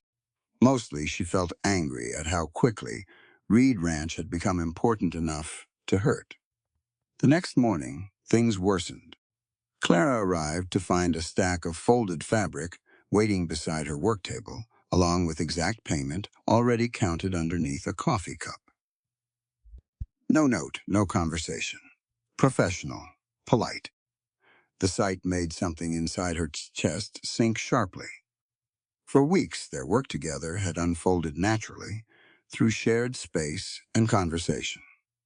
Now suddenly, it felt arranged, measured, safe. Clara stared at the money a long moment before sitting down heavily in the chair. Outside, she heard Elias splitting wood near the house, far enough away not to interrupt her, far enough away to avoid her. The realization hurt more than it should have, because no promise had ever existed between them. No courtship, no declarations, no stolen kisses beneath lantern light. Nothing except work, respect, and the dangerous comfort growing quietly underneath both. So why did the distance feel like loss?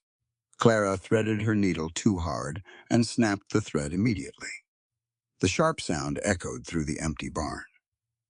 Outside, the axe stopped briefly, then resumed. He heard that.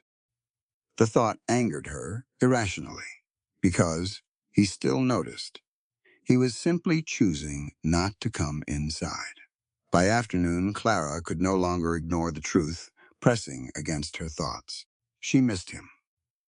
Not romantically, in the childish way town women whispered about over laundry lines. She missed the steadiness, the quiet understanding, the way work felt easier beside someone who respected it. And perhaps most dangerously, she missed being seen clearly. That evening, she left early without waiting to say goodbye. Elias watched from the fence line as she crossed the yard toward the road. Neither waved. The next 2 days followed the same pattern. Careful politeness, measured distance, neither speaking enough to fight, neither honest enough to fix anything. Juniper healed almost completely during that time. The mare walked steadily now, strength returning visibly with each morning. Clara watched the horse move freely across the pasture one afternoon and felt sudden grief rise unexpectedly inside her. Because Juniper no longer needed daily care. Soon there would be no reason left for Clara to come. No practical reason. Anyway, and practical reasons had always been the safest kind. That night, Clara sat alone at her kitchen table, mending one of her own dresses by lamplight. The room felt painfully quiet. After weeks spent hearing another person move around nearby every day. She stitched crookedly twice before finally setting the dress aside altogether.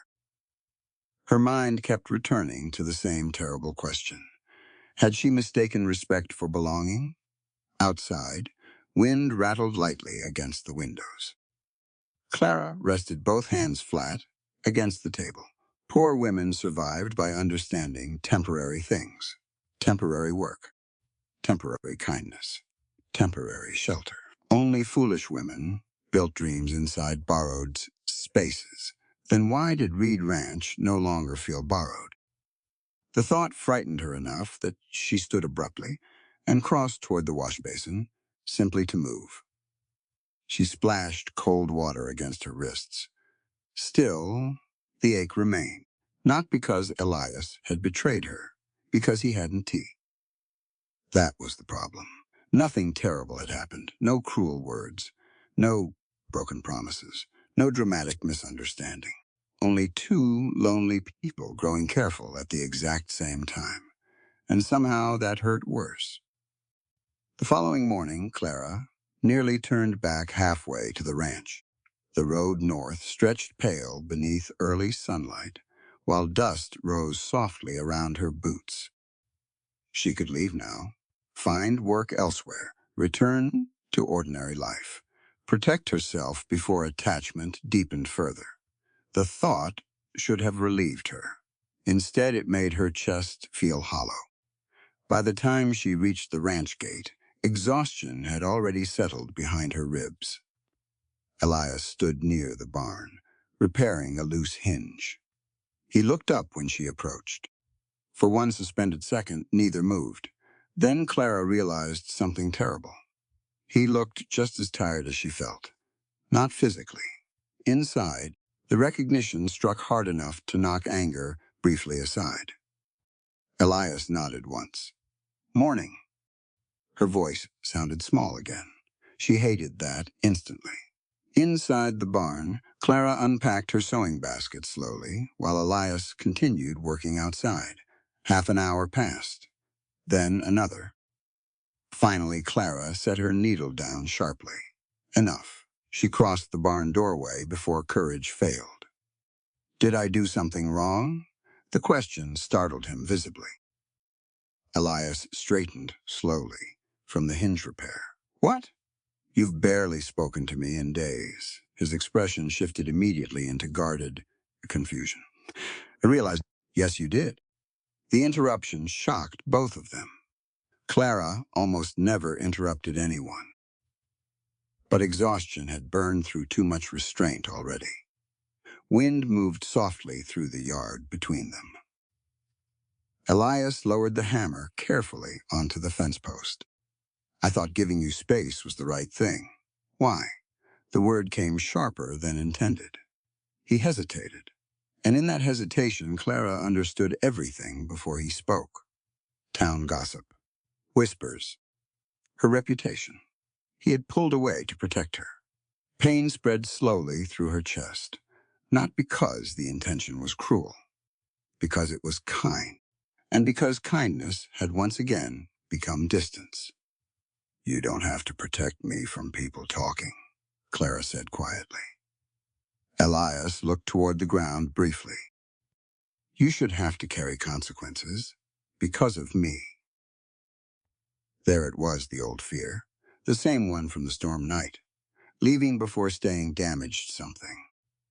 Clara folded her arms tightly across herself. You think I came here because I don't understand how towns work? No. You think I don't know what people already say about women like me? His jaw tightened faintly. That's not what I meant then. What did you mean? Silence stretched. Finally, Elias spoke quietly enough she almost missed it. I meant I started caring how this affects you. The truth entered the air between them without warning. Not a confession. Not romance.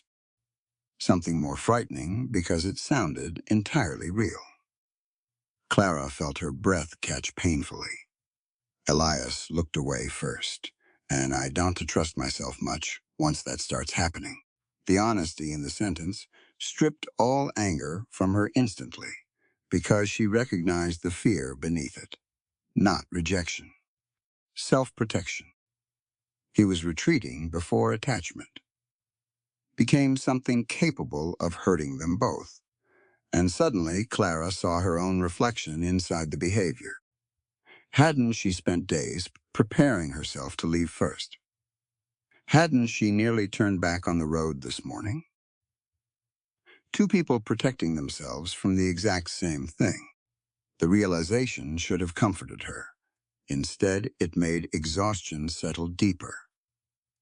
Because understanding pain did not immediately solve it. Clara looked toward Juniper, grazing peacefully beyond the fence. When my mother died, she said slowly, I stayed in houses where people treated me kindly until they realized kindness costs money. Elias remained silent. So I learned not to need too much, not to stay too long, not to mistake being welcomed for belonging. Her voice weakened slightly on the final word. Belonging. Neither of them looked at the other after she said it. The wind shifted again across the yard. Finally, Elias spoke. I leave before people expect too much from me. Clara nodded faintly. I know. The terrible thing was they understood each other perfectly, and that understanding did not magically remove the fear. For a long moment, neither moved. Then Juniper trotted suddenly across the pasture toward the fence, healthy and strong again, for the first time since Clara met her. Both Clara and Elias turned instinctively toward the horse. The movement broke something fragile in the tension between them. Not fixed, just interrupted. Juniper stopped near the fence and pushed her nose expectantly toward Clara for attention. Clara rubbed the mare's forehead automatically. She's healed, she whispered. The words carried heavier meaning than either wanted to acknowledge. Juniper no longer needed saving. And once the horse no longer needed care, what reason remained for Clara to stay? The question settled quietly between them while morning sunlight spread across the ranch yard. Neither answered it, because both were suddenly afraid of what the answer might reveal. And for the first time since Clara Whitcomb walked through the gates of Reed Ranch, the silence between them no longer felt safe. The strangest thing about heartbreak, Clara Whitcomb realized, was how quiet it could be. No doors had slammed at Reed Ranch. No cruel words had been spoken. No promises had been broken, because none had ever been made. And yet the silence between her and Elias Reed had slowly become heavy enough that she felt it, before she even reached the ranch each morning. It waited there now, in the pauses, in the careful politeness, in the way both of them moved around each other, as if trying not to disturb something fragile, already cracking beneath their feet. 3 weeks earlier, the barn had felt warm even in cold weather. Now every sound echoed: the scrape of boots, the creak of leather, the pull of thread through fabric. Clara noticed all of it, because neither of them filled the quiet anymore. Juniper's recovery should have brought relief. Instead, it had removed the last practical excuse, holding everything together. The mare no longer needed medicine. No more late-night bandage changes. No more careful monitoring through storms. No more shared worry, forcing Clara and Elias into the same space. Now Juniper moved across the pasture, strong and steady beneath the autumn sunlight, and every healthy step the horse took seemed to widen the distance between them. That Thursday morning, Clara arrived, carrying a stack of repaired saddle blankets, and found Elias already loading feed into the storage shed near the far fence line. He saw her immediately. She knew because his movements paused for half a second before continuing again. "Morning," he called. "Morning." The exchange felt unbearably formal. Weeks ago, he would have crossed the yard to help with the blankets before she reached the barn. Now he stayed where he was, not because he didn't care. Because he cared too much, and somehow that hurt worse. Clara carried the blankets inside alone. The barn smelled of hay, leather oil, and lingering cold air from the previous night. Sunlight spilled through gaps in the wooden walls, striping the floor gold. Everything looked exactly the same. That was the cruel part. Pain rarely announced itself through dramatic change. Sometimes suffering arrived disguised as ordinary days. Clara set the blankets on the work table and unpacked her sewing basket slowly. Thread, scissors, needles, thimble. The familiar motions steadied her hands, even while the rest of her felt unsettled. Outside, Elias continued working near the shed, too far away for conversation. Close enough, she could still hear him. The carefulness of that distance exhausted her. For almost an hour, she stitched in silence while wind moved softly through the barn doors. Juniper wandered near the fence occasionally, stopping every so often to glance toward the barn before returning to the pasture. Even the horse seemed confused by the tension. Around mid-morning, Elias entered carrying a broken bridle strap. He stopped near the work table, but not beside it. Think this can still be repaired? Clara took the leather from him carefully. Their fingers did not touch. Yes. How long? An hour, maybe. All right. That should have ended it.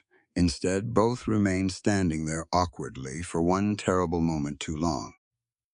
Clara focused on the damaged strap. Elias looked toward the open barn doors. Neither knew how to return naturally to what had once existed between them. Finally, Elias nodded once and walked back outside. Clara waited until his footsteps faded before exhaling sharply. This was unbearable. Not because she wanted dramatic romance. Not because she expected confessions or promises or some grand declaration beneath the western sky. She simply missed ease. Missed the simple comfort of existing beside another person without measuring every movement.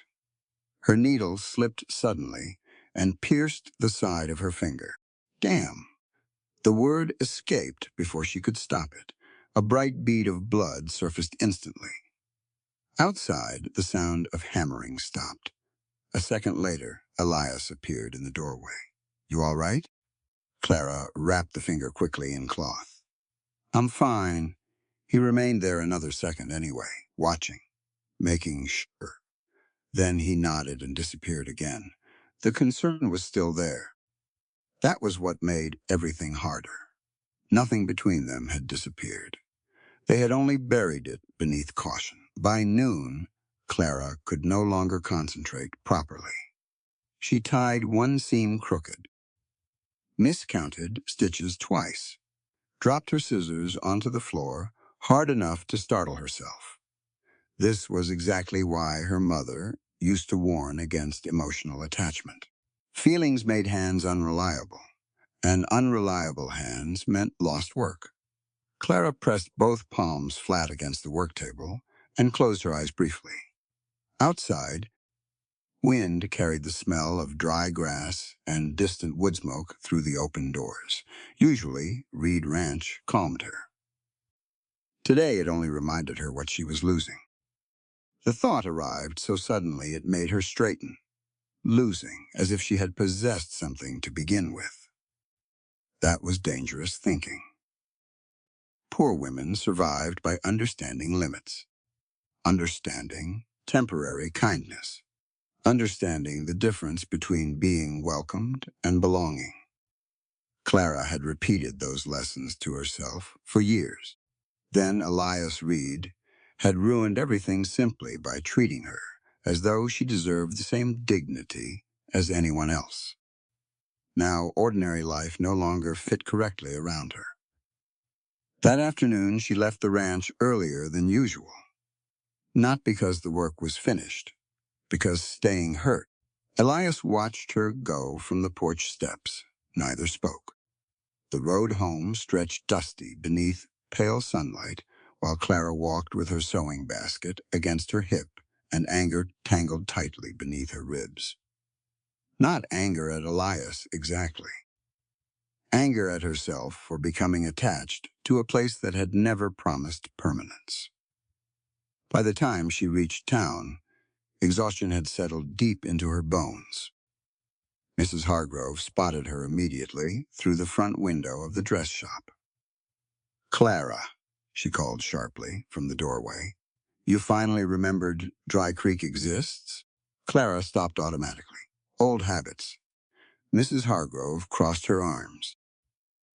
I've had 3 customers asking for repairs this week, and you've barely been available. I've been working north of town. Yes, everyone in the county knows that already. The sharpness beneath the smile made several women nearby glance over curiously. Clara kept her expression calm. What repairs need doing? Mrs. Hargrove sniffed. Wedding hems, curtains, Mrs. Talbot S. dining cloth. Normal work, safe work. The kind Clara had survived on her entire life, Yet suddenly, the thought of returning fully to this place felt unbearable. Inside the shop, the women watching her whispered quietly, behind gloved hands. Clara heard enough. Still chasing the cowboy. Probably thought she'd marry out of poverty. Women like her always reach too high eventually. The words should have hurt less by now. Instead, they struck harder because somewhere along the way, Clara had started imagining another version of herself. A version that no longer accepted humiliation as ordinary. Mrs. Hargrove handed her a stack of folded linens. "You can take these home tonight." Clara looked down at the fabric, then slowly back up. "What is the pay?" Mrs. Hargrove blinked, the usual. "No," Clara said quietly. "I mean the amount." One of the women behind the counter looked up sharply. Mrs. Hargrove gave a short laugh. "Since when do you ask beforehand?" "Since someone taught me my labor had value." The thought arrived instantly. Clara folded her fingers tighter around the linens. "What's the amount?" she repeated. Mrs. Hargrove's smile thinned slightly. $3. Clara calculated the work automatically. Too low. Far too low. Usually she would have accepted anyway. Usually survival mattered more than fairness. But something inside her refused to bend the same way now. That one to cover the hours. Silence spread immediately through the shop. Mrs. Hargrove stared at her as though Clara had suddenly begun speaking another language. "It's what I've always paid." "Yes," Clara answered softly. "And it's too low." The older woman's face hardened. Well, someone's certainly become confident out at Reed Ranch. The comment carried enough poison to make the room still completely. Clara felt heat rise into her throat. Old instinct urged her to apologize immediately, to smooth things over, to shrink, to reassure everyone she knew her place. Instead, she set the linens carefully back onto the counter. "I want to do the work for that amount." Even saying the sentence made her heart pound. Mrs. Hargrove looked genuinely offended now. "You think you read too good for sewing work?" "No," Clara said. "I think sewing work deserves proper pay." The silence afterward felt enormous. One of the younger women near the fabric shelves stared openly at Clara now, not mockingly this time, almost wonderingly. Mrs. Hargrove scoffed sharply. "You'll change your mind once. That cowboy loses interest." The cruelty landed exactly where intended. Clara felt it, but strangely not as deeply as it once would have. Because for the first time in her life, she realized something important. People who benefited from your silence often became angry the moment you started valuing yourself aloud. Clara lifted her sewing basket again. "If the pay changes, you know where to find me." Then she walked out before courage disappeared. Outside, the afternoon wind hit her face cool and sharp. Her hands shook all the way home. Not from fear exactly, from change. That evening, Clara sat alone in her small kitchen with fabric spread across the table and oil lamps burning low beside her. The house felt painfully quiet after weeks of shared mornings at the ranch. She threaded a needle, unthreaded it, threaded it again. Her thoughts kept drifting north. Was Elias eating supper? Had he repaired the loose gate near the eastern fence? Did the ranch feel as empty to him now as her house felt to her? She hated herself a little for wondering. Attachment made people foolish. Still, she could not stop thinking about the look on his face these past days. Tired, careful, lonely, exactly like her own. Clara pushed away from the table abruptly and crossed toward the wash basin. Cold water splashed over her wrists. "You reacting ridiculous," she muttered softly to herself. But the words carried no conviction. Outside, darkness settled slowly over Dry Creek, while wind rattled dry leaves against the porch. Clara leaned both hands against the basin and closed her eyes. What frightened her most was not losing Elias. It was the possibility that life before him might no longer be enough. Before Reed Ranch, she had survived. Worked, ate, slept, endured. Now she had experienced something different. Respect, partnership, ease. How was she supposed to return quietly to less after knowing those things existed? The realization hollowed her out. Late that night, she returned to the table and began sorting scraps of leftover fabric into neat piles. Without fully meaning to, she started sketching measurements onto brown wrapping paper. Curtains, aprons, work shirts, children's winter coats. Then another page, repair, prices, training costs, supply lists. Clara stared down at the scattered notes in confusion. Somewhere along the way, she had stopped imagining only survival. She was thinking about building something. The thought felt terrifying and strangely alive. By midnight, the lamp burned low. Clara sat surrounded by fabric scraps and handwritten calculations, while silence filled the little house around her. Not empty silence, thinking silence. Outside, a horse whinnied faintly somewhere beyond town, north toward Reed Ranch. Clara looked toward the dark window instinctively. Then slowly she realized the truth she had been avoiding for days. She did not miss Reed Ranch because it was safe. She missed it because for the first time in her life, she had begun becoming herself there. And now she faced the most frightening question of all. If she truly wanted that life, would she be brave enough to choose it openly? The house gave no answer. Only silence. But this time, the silence no longer felt like surrender. It felt like waiting. The decision came quietly, not during some dramatic storm, not after a sleepless night, not because Clara Whitcomb suddenly stopped being afraid. It came on an ordinary morning while sunlight spilled pale gold across her kitchen table and dust drifted slowly through the beams of light near the window.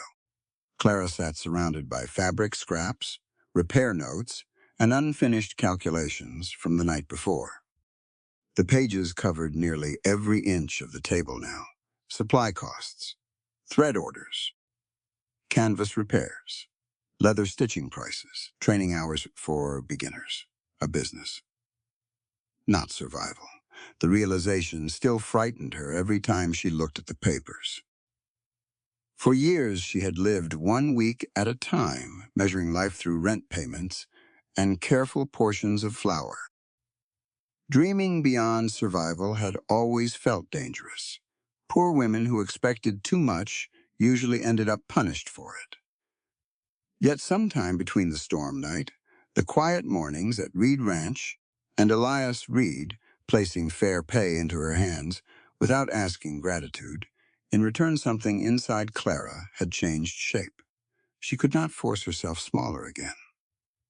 Outside, the town of Dry Creek slowly woke beneath the cold autumn air.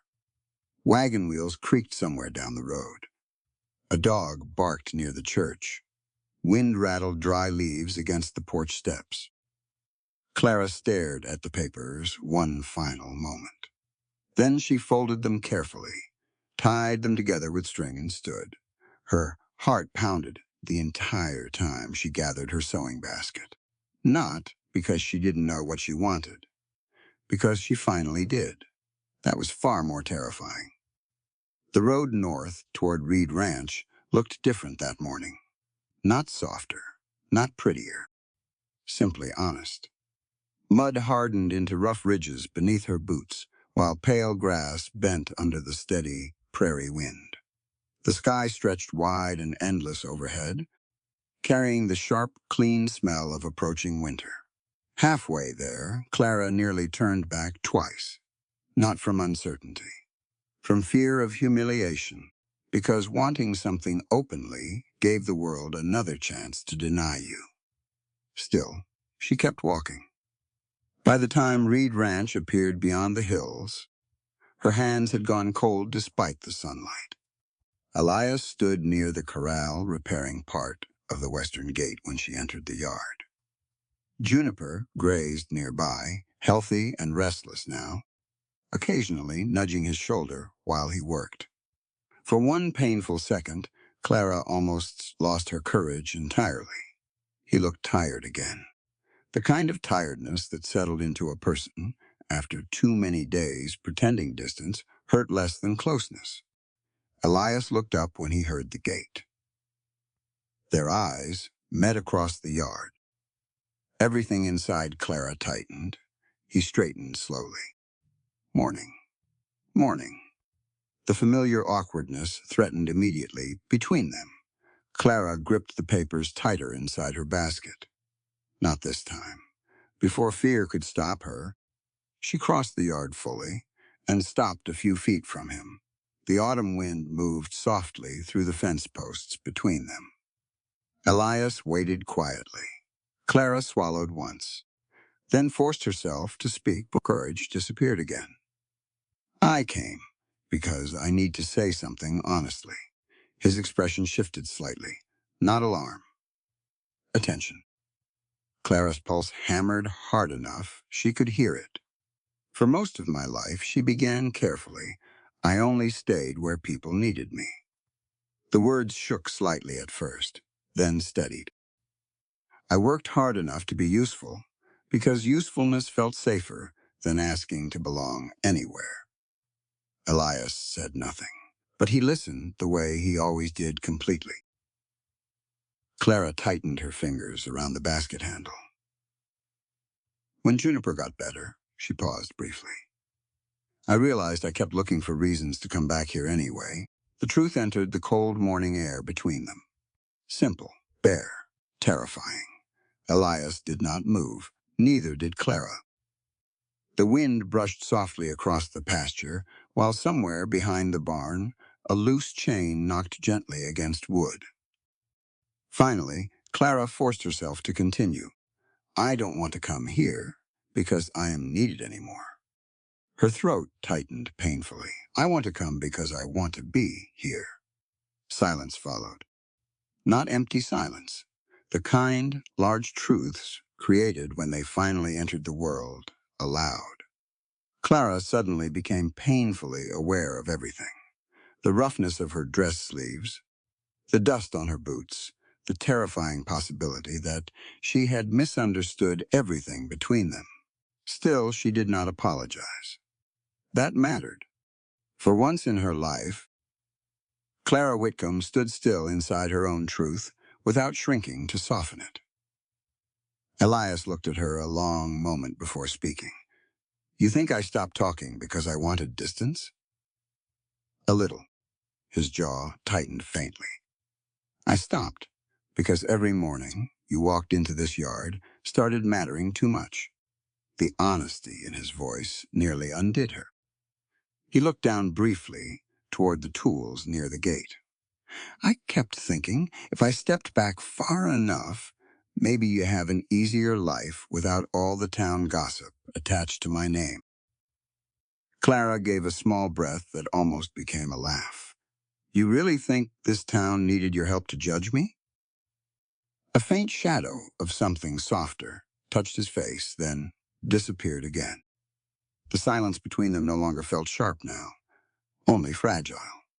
Elias glanced toward the house suddenly. Come with me. Clara frowned slightly, but followed.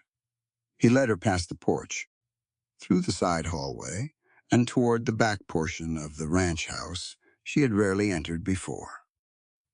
The room at the end stood open. Clara stopped in the doorway.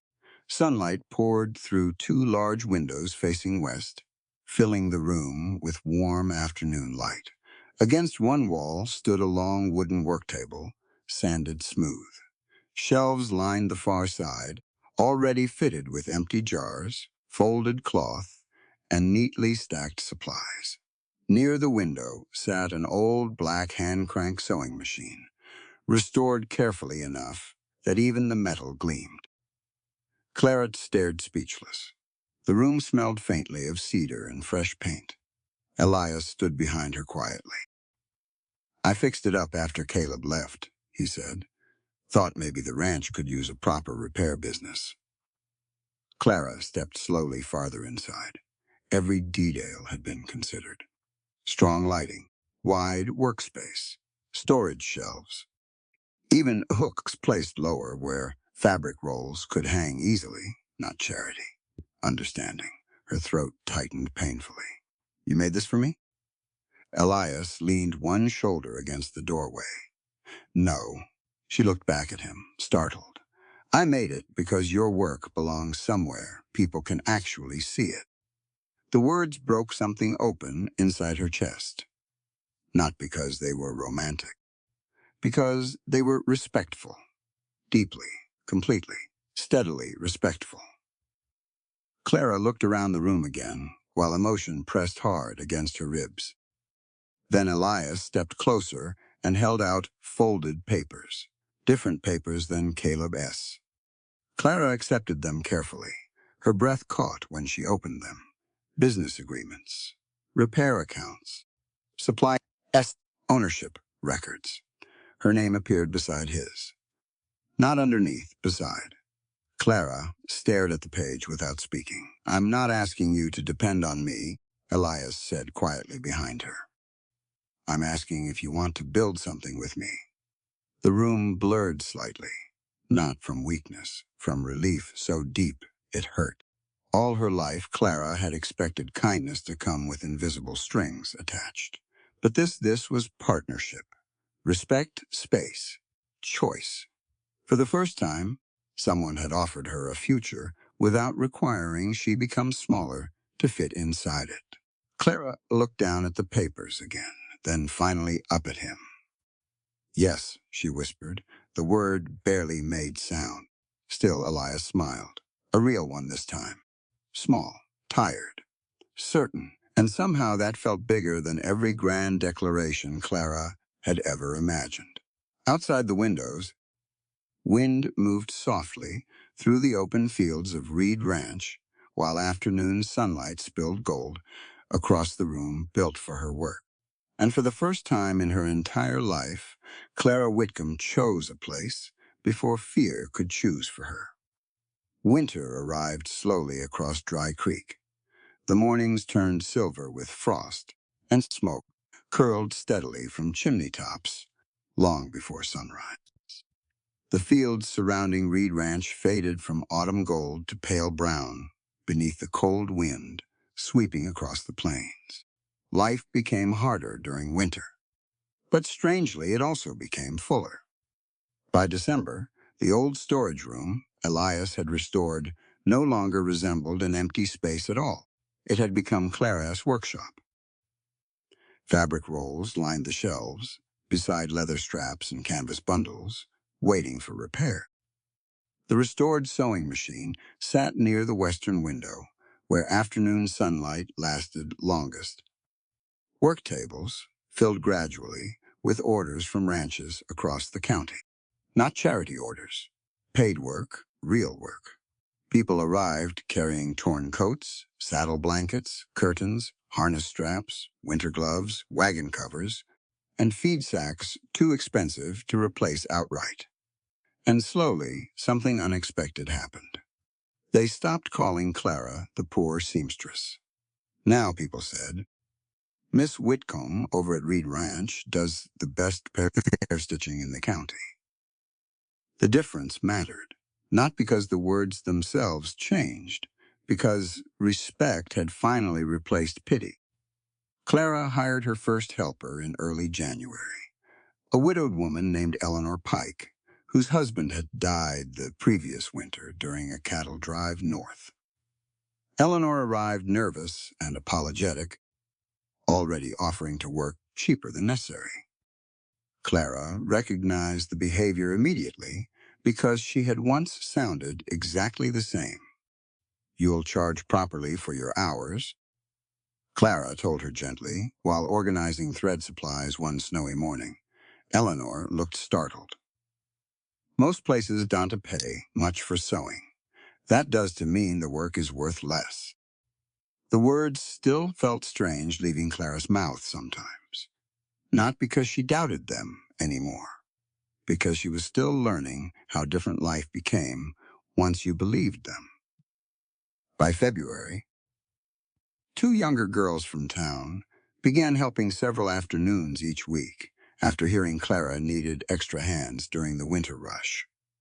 One of them, Lucy Harper, barely 16 years old, flinched every time she made a mistake. The first time Clara corrected a seam, Lucy apologized 6 separate times before finishing the repair. Finally, Clara set down her scissors. "Why do you keep saying sorry?" Lucy blinked nervously. "Because I did it wrong." "Yes, and now you're relearning how to fix it." The girl stared at her uncertainly. Clara softened her voice slightly. "Making mistakes while learning isn't he the same as failing?" The sentence settled heavily inside the room, because Clara realized, even while saying it, she had needed someone to tell her the same thing years earlier. Across Dry Creek, people noticed the changes at Reed Ranch long before they admitted them aloud. The fences stood straighter now. The barns looked repaired. Smoke rose from the house every evening. Laughter occasionally drifted from the workshop windows during long afternoons of shared labor. Not loud laughter, comfortable laughter. The kind built slowly through safety. Mrs. Hargrove visited one cold afternoon near the end of winter carrying a folded length of expensive cream-colored fabric beneath one arm. The entire workshop quieted when she entered. Eleanor looked immediately nervous. Lucy nearly dropped a spool of thread. Old habits still lived inside all of them. Clara stood from the cutting table slowly. Mrs. Hargrove glanced around the room before speaking. "You've certainly been busy." "Yes." The older woman cleared her throat lightly. "My niece is getting married in spring. I need a gown altered." For one suspended moment, Clara remembered sitting behind the dress shop near the back door while women laughed about patched sleeves and poor seamstresses. She remembered lowered eyes, humiliation, silence. Now, Mrs. Hargrove stood inside Clara's workshop asking for her skill. The difference settled quietly between them. Clara crossed toward the fabric and unfolded it carefully across the table. Excellent material. Expensive, difficult stitching. Exactly the kind of work she once would have accepted gratefully for half its value. "What's your price?" Mrs. Hargrove asked. The younger girls glanced toward Clara nervously, waiting, watching, learning. Clara named the full amount calmly, no apology, no hesitation, no lowering it before being asked. Mrs. Hargrove blinked slightly at the number. Then slowly she nodded. "All right, that was all. No argument, no mockery, no bargaining her downward through shame. Respect. Earned slowly, protected carefully, finally visible." After Mrs. Hargrove left, Lucy stared wide-eyed across the workshop. "You really thought she'd pay that?" Clara returned calmly to her stitching. "Yes, how do you know?" Clara paused thoughtfully, then answered honestly. "Because I finally believed the work was worth it before she did." The room fell quiet again. Not uncomfortable silence, thinking silence. Outside, snow drifted softly across the ranch yard, while horses moved slowly near the fence line. Late that evening, after the girls left and lamps burned low inside the workshop, Clara remained alone finishing the final seam on a heavy winter coat. The room glowed warm gold against the darkness outside. Thread moved steadily beneath her fingers. Precise, confident, sure. Months ago, her hands had trembled while women laughed behind her back. Now her hands remained steady even in silence. The workshop door opened quietly behind her. Clara did not look up immediately. She already knew the sound of Elias Reed's footsteps. He crossed the room, carrying 2 cups of coffee, and placed one carefully beside her left hand without interrupting the stitch she was finishing, exactly where she liked it. Neither spoke for a moment. Snow tapped softly against the windows. Finally, Elias glanced at the nearly completed coat. "Looks good." Clara tied off the thread carefully. "It'll last another 10 years now. I figured it would." She smiled faintly at the fabric. Not because he complimented her, because he trusted her work without question. That still mattered every single time. Elias leaned one shoulder against the nearby shelf, while warmth from the stove filled the room around them. Not rescuing, not leading, not fixing. Simply beside her, an equal presence inside the life they had built together. After a while, Clara picked up the coffee cup and looked out the window toward the snow-covered ranch. "You know," she said softly, "they used to laugh every time I walked through town." Elias studied her quietly. And now, Clara thought about Mrs. Hargrove paying full price, about Lucy learning not to apologize for existing, about women inside this very workshop earning money through skilled hands instead of shame. Then she looked down at the steady seam beneath her fingers. Now they don't tea. Outside, winter wind moved gently across Reed Ranch while warm light spilled from the workshop windows into the snow.